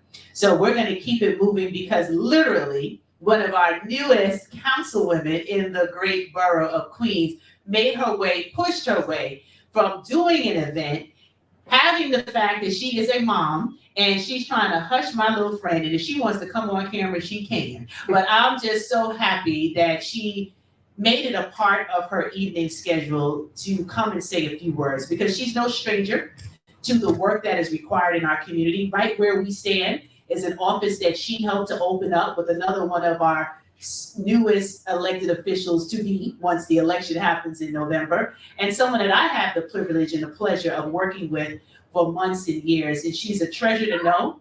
And what I love most about her is her commitment to community, her commitment to the work, not about the photos and the ops and the press conference, but holding people accountable to what is necessary for our communities. And now in her role as councilwoman, Selvina Brooks Powers, she is continuing to do that, and I'm so grateful that she is here with us tonight. So let's give her a virtual round of applause as she comes to give us some greetings, and she does not have to worry if my little friend wants to join her on camera as well. See, this is what working mom looks like even in government. Bring my baby on if you're okay with her making an appearance. So that's our little Livy. So we're going to give her a minute because she's had a long day. She said, Mom, you might have run for office, but I want what I want and I want it now. So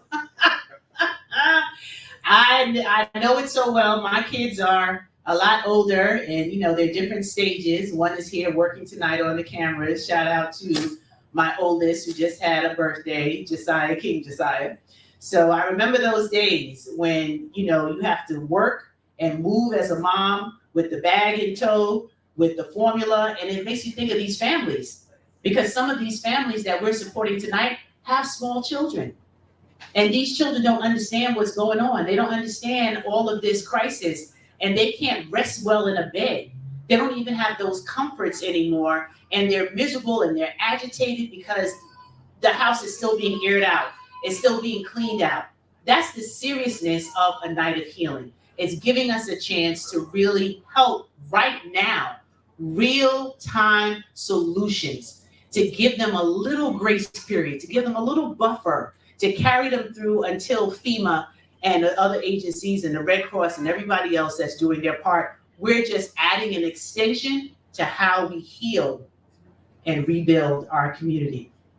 So we have another guest that might be on yet. Okay, she's probably queuing up on the camera, and then we're going to hear from our councilwoman. And we're almost at the end of our program tonight. You hung in there with us, you've tuned in, you've made donations. My phone is blowing up with, wait, where's the link again? The link is nightofhealing.com and just click the donate button. It takes you straight on over to Showing House Foundation, and that's who our fiscal sponsor is for tonight's event.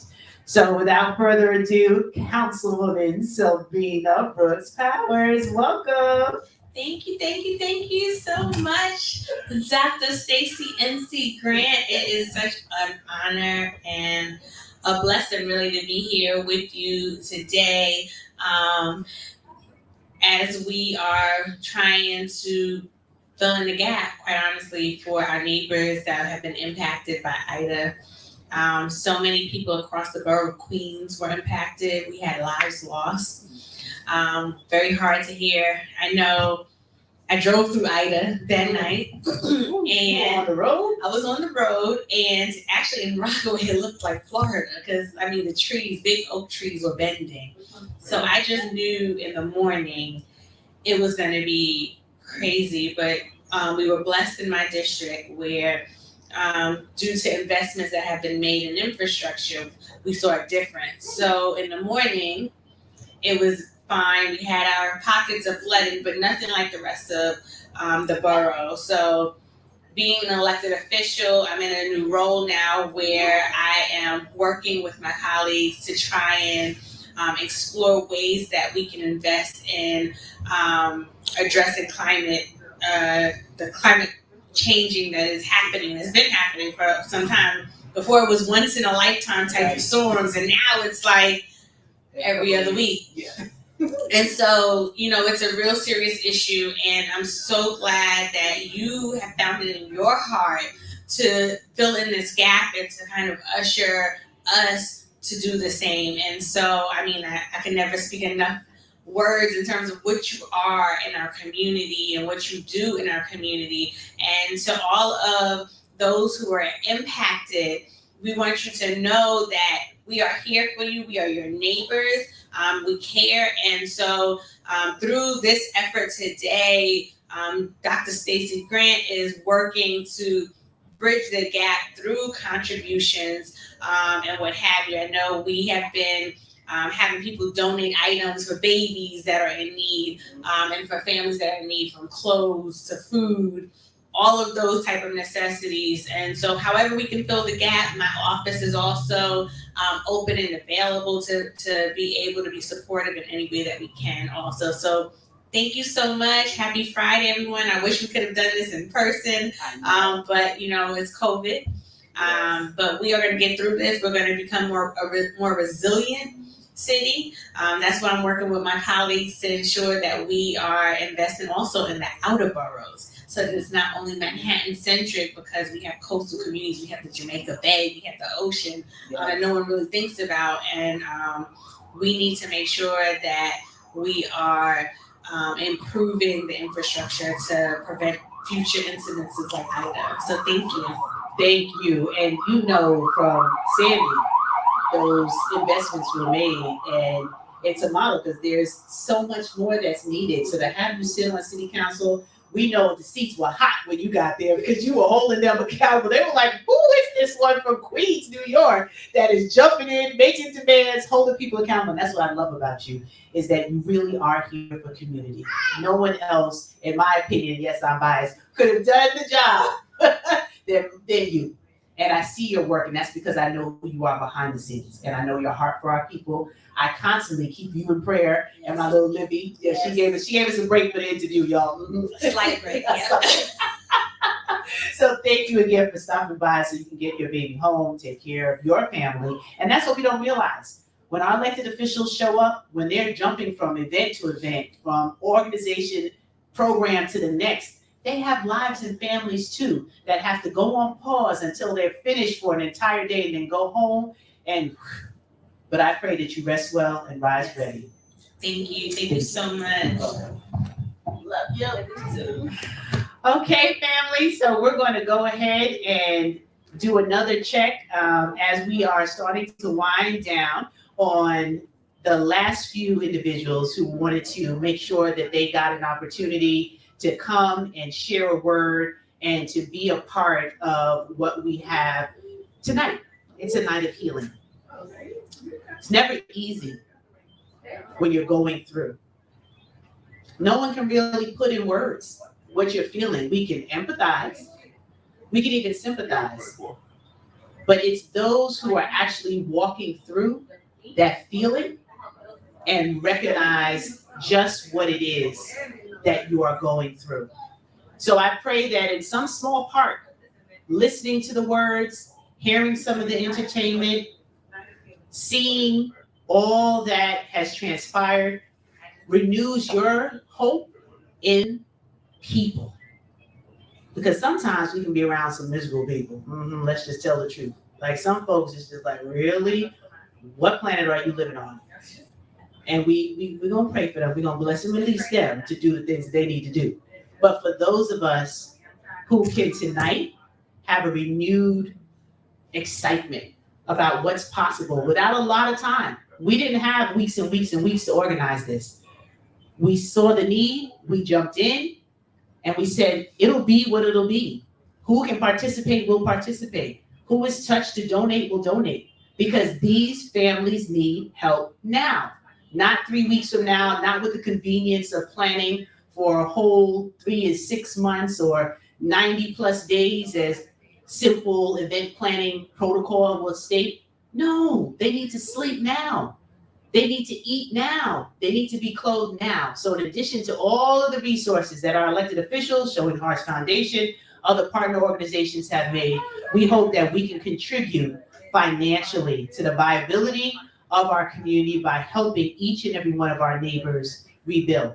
Will we get to all 250? I don't know. I don't know how much you're contributing. I don't know how much you're investing. But whatever amount it is, we're going to start with highlighting 10 families in the areas that had the most devastation. And as much that comes in as individuals and organizations and companies donate, we'll just expand.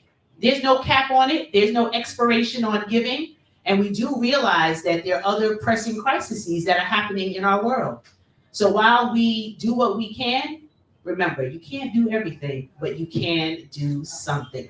So I'm going to ask for our production team to bring the glasses and the phone back again so I can get the next update of messages from those who are closing out for us what tonight will be and who are able to make it. We had some people that had circumstances, thank you, beyond their control, and they were no longer able to show up live and perform. So our hearts and prayers go with them because once again, you can't plan crisis, you can't plan challenge, but you can be intentional on how you respond. So I'm going to see where our next person, I'm just going through, let's get a little jazz going while you see me in real time talking to those who are coming on for the last portion. We're almost done and you'll be off to your Friday night.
All right, family. Thank you again. I am getting some additional messages from some individuals that are sending their love. They are making their donations. They're like, look, having a challenge, can't get in, but I want to make sure that I contribute. And I'm excited because I have another guest that has joined us in the studio. She's no stranger to Queens, New York. She used to live here before deciding to go and bless another state in the union, but she's someone I refer to as one of my mentors. I affectionately give her the mama title, but for tonight, I will give you her official title. As she said, yeah, I'll come on for you to share a message of hope. And that's really what I ask everyone to do. As this night of healing is to bless those who are going through some of the darkest times in their life right now. And they just need to be reminded that they are not alone, that people still care. And for those of faith, that you know that the darkest hour is typically right before dawn.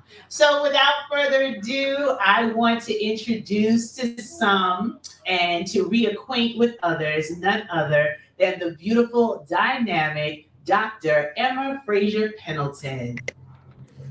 All right, Stacy. This is really a privilege for me. It's Oh, really not a task because I've been there, done that, bought the t-shirt, got the hat, and wrote the book. Because I come from very humble beginnings. And I know what it is to be hungry. I know what it is to feel there's no way out. I I know what it is to think, God, are you here? But I can tell you that those humble beginnings, if you hold on and have faith, God will bring you out. And I know that some of you are going through very, very, very tough times. And I know that it's hard to believe that. But this very broadcast is an indication that God always has his people that look to those who need help, like Stacy. Stacy is that kind of person and will make a way so that you can get help, because there are many of us out here who have the resources. I've always said this. The scripture says that God has a cattle on 1,000 hills. Well, that's just a metaphor. What he's saying is, I've got resources. And those of us that have additional resources are those cattle. And the cattle are supposed to help the others. But you just need a venue to do it. And that's what Stacy always does. She finds a way to get those cattle in the corral and get that blessing off of them. So I want you to have hope. This won't last forever. For some, this will be your wake up time. For some of you, when you look back on this time, you will realize that God was always there. And I want you to look for the purpose in the tragedy or in the feeling that you have, and know that there is a triumph in it. If you got a mess and you're a believer and you just believe in God's ability to restore, your mess will become a miracle. You're going to cross to the other side and wonder, how did that happen? So I know that from faith. I know that as a minister. I know that as just a plain old human being. Just a plain old human being. So my blessings to each of you. I'm sure Stacy will tell me how to donate, and I certainly will, or she will chase me down to North Carolina and whip me with many a whipping. And she may take away my title of Mama Emma, and I can't afford that. So my blessings to you, and I thank Stacy for doing this. But she's not a stranger to giving. She's not. She's not a stranger to giving. And anybody that's associated with her, you better know she's coming for you. You better get on this line. If you promise to get on this line, you better get on this line. Better get on this line. I'm turning it back to Stacy. Bless you, Stacy. Bless all of y'all that are on this call, and God will do it. And he will do it through his people. absolutely. You know, you would never lose your title as Mama Emma. I love you and I thank you for just stopping by, just to share a word, just an encouragement. Like you said, you're no stranger to challenge, no stranger to seeing what can happen when flood and things beyond our control Yes. show up and really declare disaster in our communities. And I can't just sit by like all of our elected officials and Showing Hearts Foundation. They're texting me, Mama Emma. So I'll make sure you go to nightofhealing.com. It's the donate button to share it with Okay. everyone. But we have passed the 4-figure mark where we're crawling up. So we need everybody to go ahead and donate what you can, because every dollar makes a difference. So thank you so much. Stacy, just excuse me. Go back to the original browser and click back on it, and it'll show me how to donate. Yeah, right on at nightofhealing.com. There's a donate Okay. button right there. Mhm. Okay. All righty. Thank Be you. blessed. Thank you so much. You too. Love you. Okay. All right. So, see, I just called, and I didn't even give you a whole resume of what she does. And she's an emotional intelligence expert. She is a leading top coach across the country, retired from Department of Education. I mean, when you talk about brilliance, and that's what I love, that the relationships that I've been blessed with, I can make a phone call and say, look, we need to do this. We need to figure it out. I don't know how it's all going to come together, but we need to act, and we need to act now. So I want to thank Dr. Emma Frazier Pendleton. We have 2 of our other elected officials in the queue. One literally has to jump on a train. So we're going to have her come on really quickly just to say a few words. She is the Democratic winner for our City Council District 27 here in Queens. And we're going to let her just say a few words before introducing another one of our councilwomen who's actually going through a lot right now. She still made time to show up and to remind the community that we are not alone. So Natasha Williams, welcome to A Night of Healing. Hi, I'm so happy to be here. And I'm like, wow, that office looks so familiar. So I'm super excited for the partnership with the JFK Redevelopment Community Outreach Office. I've spent a lot of time in one of the most affected areas of the 27th Council District. There was a lot of areas that were affected, but there was one area in particular, the Hollis 183rd Street area, that I'm still getting text messages from folks who are in the community that are sleeping in their cars, sleeping in hotels because they're unable to go back to their homes. And so this is very serious. And it is something that we should address collectively. I'm always moved and inspired by how community comes together in spite of. So we know that, and as a person going into government, I'm like, government needs to do more. But we know we take care of each other. And so it's beautiful to see how we come together as a community in spite of sometimes government inaction, the lack of government resources, that we can help and serve each other as a community. So donate. Showing Hearts has been wonderful. Every single time that I've called Showing Hearts to come out, to help, to go pick up some food, to drop off, to pick up stuff, they've always been there, with a dollar, without a dollar. And so, we know we can take care of each other. So encouraging everybody to donate. As I mentioned before, a lot of people are still struggling. A lot of people don't even qualify for a lot of the government services that are available. And so it's a very serious situation.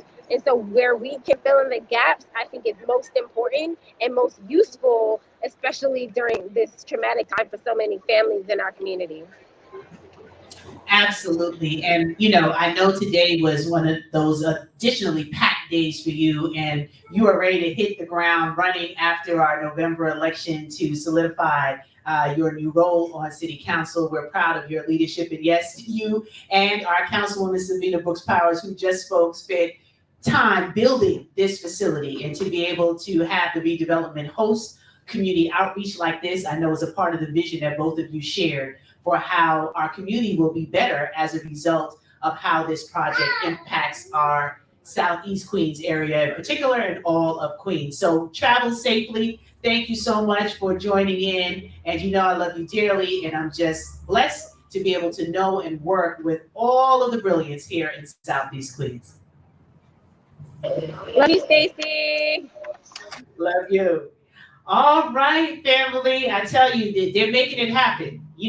There's so much going on the calendar. There's so many commitments from from sun up to sundown, and everyone who made it through. Some could not make it today, but we understand and know that their hearts are with us, that their financial contribution is being made, and the donate button will stay live. So if you know that somebody missed it or they weren't here, share nightofhealing.com. Let them go ahead and still make their contribution.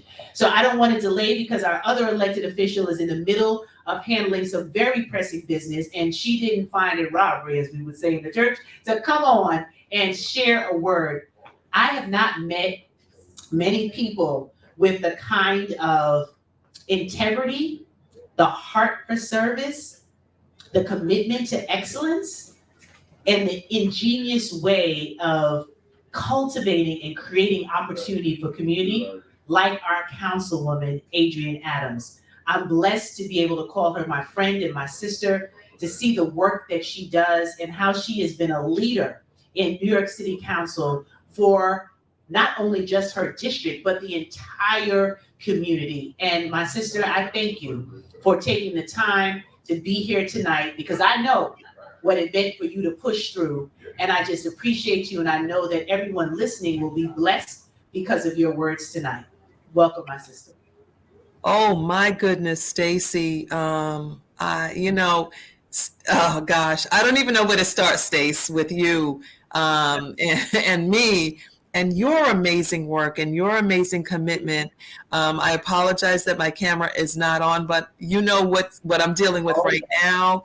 A lot of things in the background. So family, just know that I could not be here with my sister, Stacy, Dr. Stacy NC Grant, for all that she does, and just to make sure that I support this amazing night, regardless of what's going on around us, with us, between us, whatever. Stacy is my heart, and she knows that, and I will always be here for her as she is always there with me. So I just want to thank you for this amazing night that's organized by my sister, Dr. Stacy NC Grant, and our Queensborough president, the one and only Donovan Richards, my baby brother. I'm absolutely blown away by everyone's presence here tonight and for your collective commitment to come together in the face of such tragedy. I have the honor of representing District 28 in the New York City Council, the first woman to ever do that. And it has been such an honor and privilege for me to do that and to bring things to my district that have never been brought before.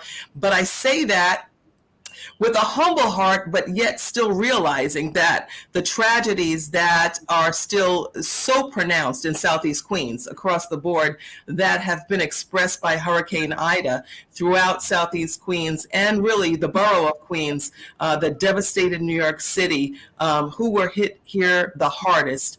So many families were impacted by the extreme flooding, losing their possessions and their belongings, their homes, and even their loved ones, that we've seen from Hollis and Flushing to East Elmhurst, where I was born, and Rego Park. Our communities and our neighbors are still suffering, and they need relief any way that they can get it. That's why tonight's concern is so impressive and so important. That's why I had to be here for this event, a night of healing in Queens, New York. We are delivering a message of healing, hope, and inspiration through the power of music. Yes! And I'm a Hollis girl, so you know where the music came from in Southeast Queens and Hollis, and I won't say anything else, but y'all know I gotta represent Hollis because that's where I was raised. But we are truly uplifting the families of victims in their time of need. We're also donating funds to each family that lost so much to this deadly storm. We're doing it by working together in partnership with great nonprofit organizations like our sister brother organization, the Showing Hearts Foundation. Yes, sir, and ma'am, our friends in the business community, and our elected officials. We're showing the world how Queens does it, you all. We may be diverse in our cultures, our languages, our religions, and our viewpoints, but when push comes to shove, truly, when it matters, we come together in unity to support one another, and we always will. So, again, my sister, Dr. Stacy NC Grant, my sister, mwah, Borough President Donovan Richards, my baby brother, and everyone, my colleagues in government, our super women. We are 3 super women strong who are going to start a brand new year with a brand new history. Council member Sylvina Brooks Powers, Council member Natasha Williams, and yours truly, Councilmember Adriana. We're starting a brand new legacy in Southeast Queens that has never, ever been seen before in the nourishing that only women can bring, Dr. Grant, that only women can bring to leadership. We're bringing that. So I'm just so happy to be here, a part of this incredible night of healing in Queens. Your capacity, Dr. Stacy, my beautiful sister. I thank you for your selflessness, your generosity, and giving back. You're so truly inspiring to me. To the families who have been affected by Hurricane Ida, I want you to know that you're not alone. We've got your back. Queens has your back, and we will always be there to support you through this time and all times. I want you to have a great concert. I love you all. Thank you, Dr. Stacy. I'm going to see you soon, and you know where. Love you all. God bless you. I love you more, my sister. I thank God for you and just for your example, just pushing through. And I know all that's going on in the background. It just speaks volumes of why I love you so much and why Queens is blessed to have your leadership. And ironically enough, the trifecta spoke as our last elected officials from Councilwoman Sylvina Brooks Powers. Yeah, wow, that's how we feel. That's Mother God. Mother God. Yeah, so that was divine timing to have that, and it was kicked off with our Assemblywoman Alicia Hyman. So you know who runs the world, girls. So and women that we grow up to be. But I'm praying for you and with you, my sister. I love you, and I thank you. We will talk offline, but thank you for showing up tonight to let Queens, New York know that they are not alone. We do this together. So thank you again, my sister. Thank you.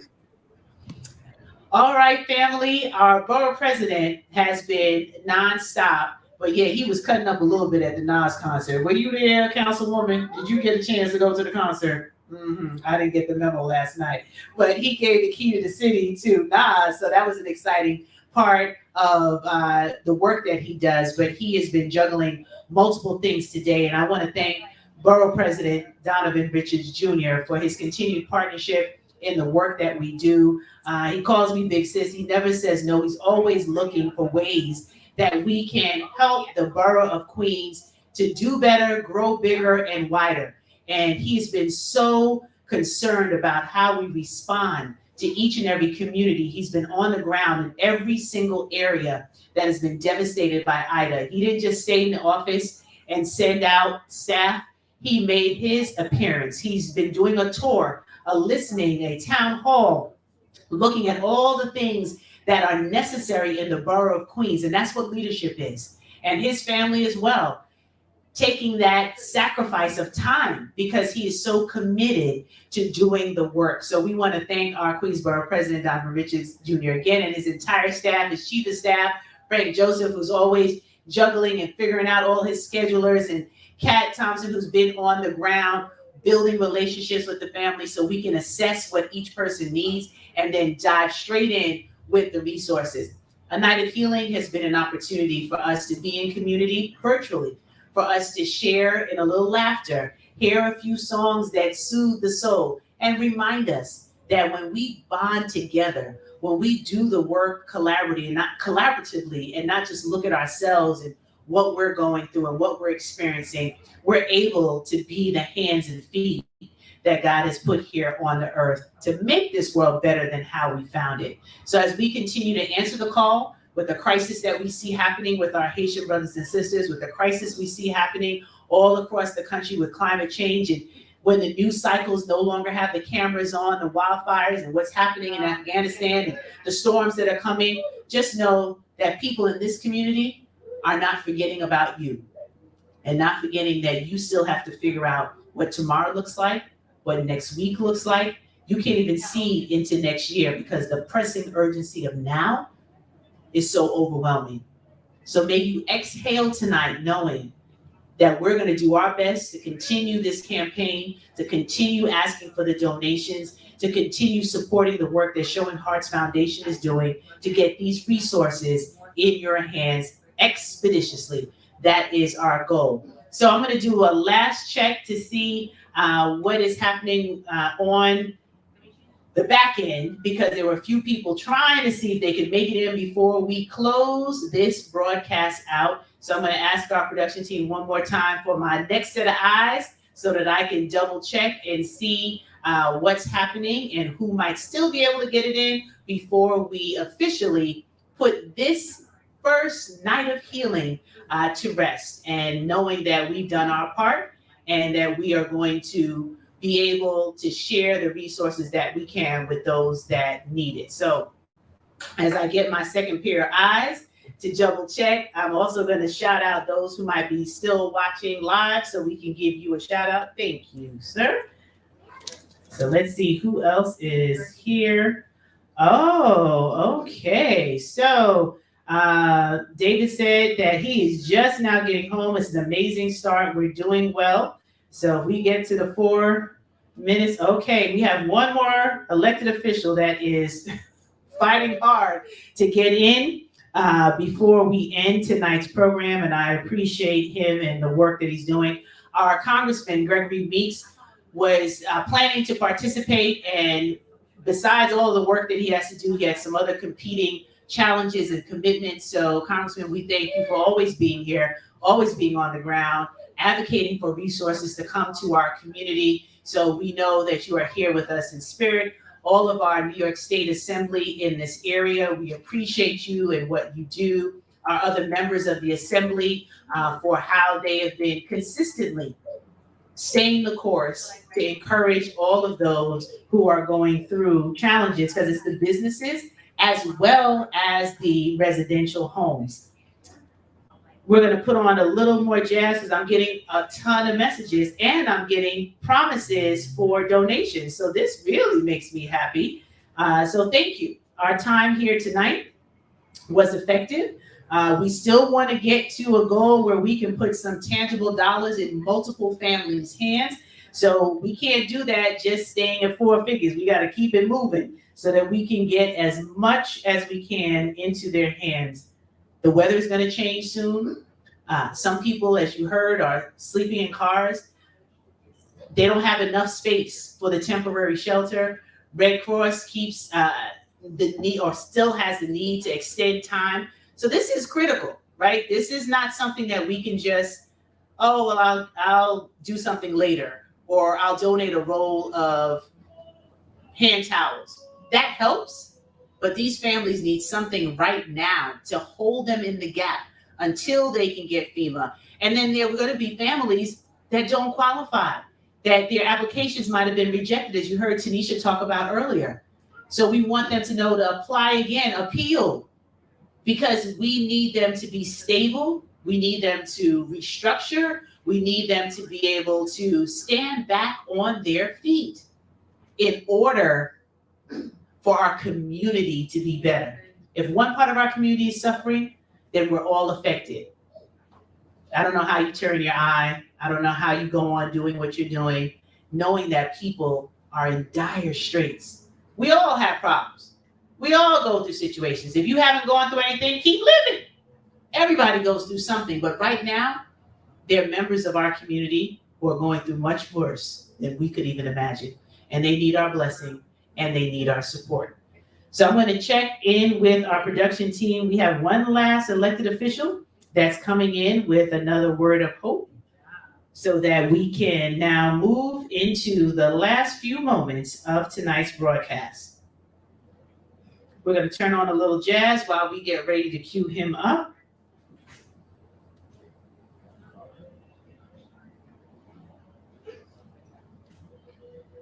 And I'm just making sure that he wasn't physically coming. Let me see if he is. I got the 3-minute.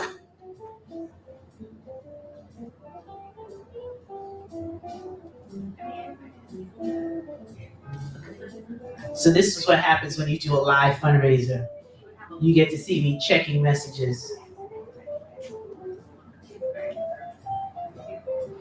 And this is kind of incredible. We put this together in less than 2 weeks. And I want to shout out Carl. Hey, Carl. He's our security here tonight working at the redevelopment office. Carl, you want to say hi to the people? You don't get to be on camera. Nobody ever really talks to you, Carl. You just have to make sure that they can get in the door. Make sure nobody crazy coming in here, to get us. You go out, you make sure we have money in the meter. You go grab food for us. I mean, somebody give Carl, wait a microphone. Give Carl the mic. Let Carl say something to the people. I mean, we got to acknowledge those who are out here doing the work. Nobody don't give them no shine. You don't get your 2 minutes of fame. And you sit and watch all of what goes on. It's people like this know where the bones are buried. But at least we don't have any bones buried up in here. Come on, Carl. You've witnessed this night of healing. You said yes to working tonight because I volunteered you. Make sure you're working tonight, right? But it's on. Carl, you've seen what this storm did, and you've been watching all the different things coming in and out of this audience. Just give me your reaction to tonight. Did this make sense? Was it worth you working on a Friday night? Oh, yes. Oh, you hear that voice? Oh, yes. Maybe I can be your manager. You want to do some voiceovers? Sure, you're right.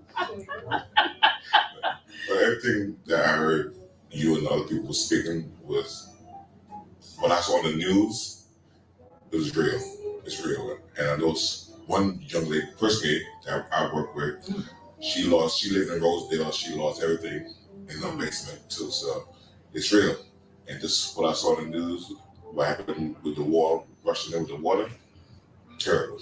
It's unbelievable. Like, it doesn't even seem real. It seems like a movie. It seemed not for here, not for New York. Not for New York? You see it on TV somewhere else, other states, but New York, it was shocking to see it on the news. All the water is rushing into the subway, the highways. It looked like Niagara Falls in New York City subway. Moving cars.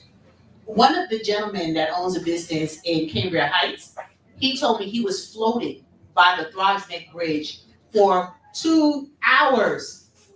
He said his wife almost had a heart attack in the car because they couldn't do anything. They were literally just floating. Scary.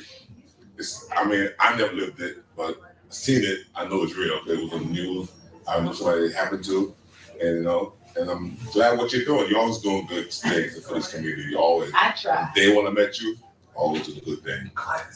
Thank you so much, Carl. I appreciate you, y'all. Big up. Yeah. As you can tell, I had to get my little Jamaican thing in there. Y'all pray for me. Guys, not finished yet. Don't judge me. It's 3 hours we've been here. We've had a wonderful night of healing. We've had an opportunity to just really share thoughts, share words, share talent. We have our last speaker trying to come in and fight his way through a few little tech challenges. But it's been 3 hours that will bless my heart moving forward, because I know I can sleep good tonight with a heart filled with gratitude for our president, for all of our elected officials, from our congressmen to our state senators, to our assembly members, to our council members, to our organizations like Showing Hearts Foundations, R.F. Wilkins Consultants, Miss Jessie's. Oh my goodness, there's so many. Creative Genius, Granted Group Productions that's here, the Port Authority of New York and New Jersey, this JFK Redevelopment Office. There's no way something like this could ever come together without collaboration and partnership. To everyone who stopped by to share a word, from Speaker T to Dr. Emma Frazier Pendleton, to the comedy of Michelle, and hearing John McKinney and Bishop Billy Bob, and to Danita Pedersen, and just her beautiful song and her words. I mean, it's just been an overwhelming joy to know that people answer the call when you need them most. So to my sincere family and to all the families in each portion of Queens that has been affected, we love you. We're here with you. There's no background, culture, language, musical preference that can separate us from being neighbors and being community. So I want you to know that we're here. This is just the beginning. It was getting the ball rolling. It was starting to create space for people to make those donations and to be supportive in the gap. That's what a night of healing is doing. We're filling the gap.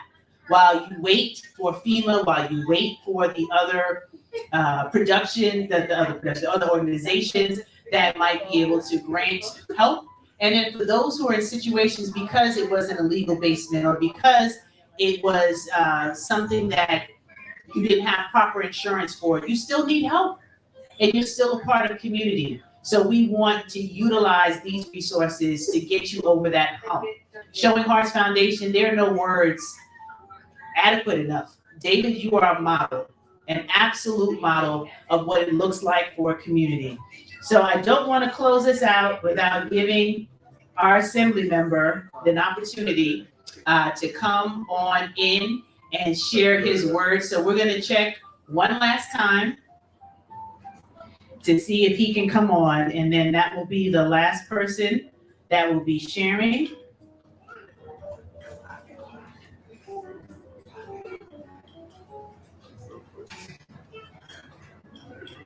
So we're going to give 1 second. My son is holding the mic.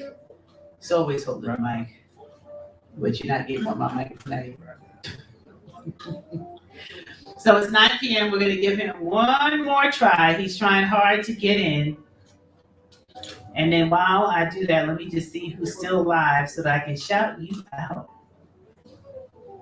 for tuning in and being a part of our broadcast today.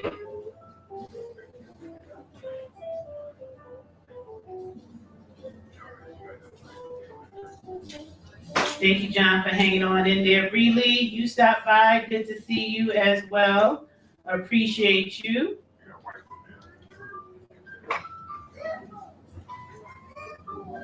And let's see if there's any other last individuals that we want to share.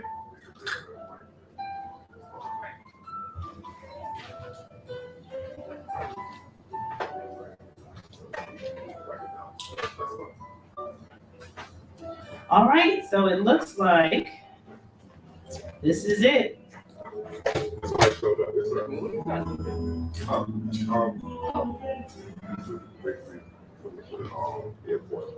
Oh, no, somebody was inquiring at the office. Let me give shout outs to, oh, my sister Danita's here. Oh, thank you, my sister. Thank you for sending in what you shared. So as we close out, I'm literally just gonna call him, and we might be able to let his voice be heard since he couldn't get on camera. Because this is in real time, and this is what happens when you're an elected official, right? So this is how we're gonna end. Let's see if we can get him live on the phone, and then we will wrap up for tonight. A Night of Healing is in the books. We thank you. Make sure you donate at this is what happens when it gets to the end of the night. nightofhealing.com. Don't want to confuse you. Night of Healing. You can see it scrolling across. Okay, so he's unfortunately unable to get on. That was Assembly Member Clyde Fennell. So thank you for trying, Assembly Member. We know that you've been on the ground supporting and helping, so we appreciate you. And thank you and everybody who contributed to the success of tonight. Thank you to Granting Group Productions, to Andrew and Josiah holding it down, to the whole staff of the JFK Redevelopment for hosting us, and for all of you for being our special guests. So Lord, I just ask as we close out tonight, as your name is lifted up all over this earth, we say thank you. Thank you that we can use our lives, our voices, our talents, and our skills to be a blessing. Let your name get all the glory and praise that was done here tonight, and let community know that there is still hope, that you are still in the blessing business, no matter how dark it looks, how challenging it gets, that we know the darkest hour is always right before dawn. So we pray for the dawning of new, for rebuilding, for healing as we go through these next couple of months and get our friends, family, neighbors, and community back on track. And not by power or might, by your spirit. Amen, amen, and amen. I'm Dr. Stacey N.C. Grant. Thank you so much for tuning in, for being here. Stay blessed, stay safe, and I'll see you again next time. Bye-bye, everyone.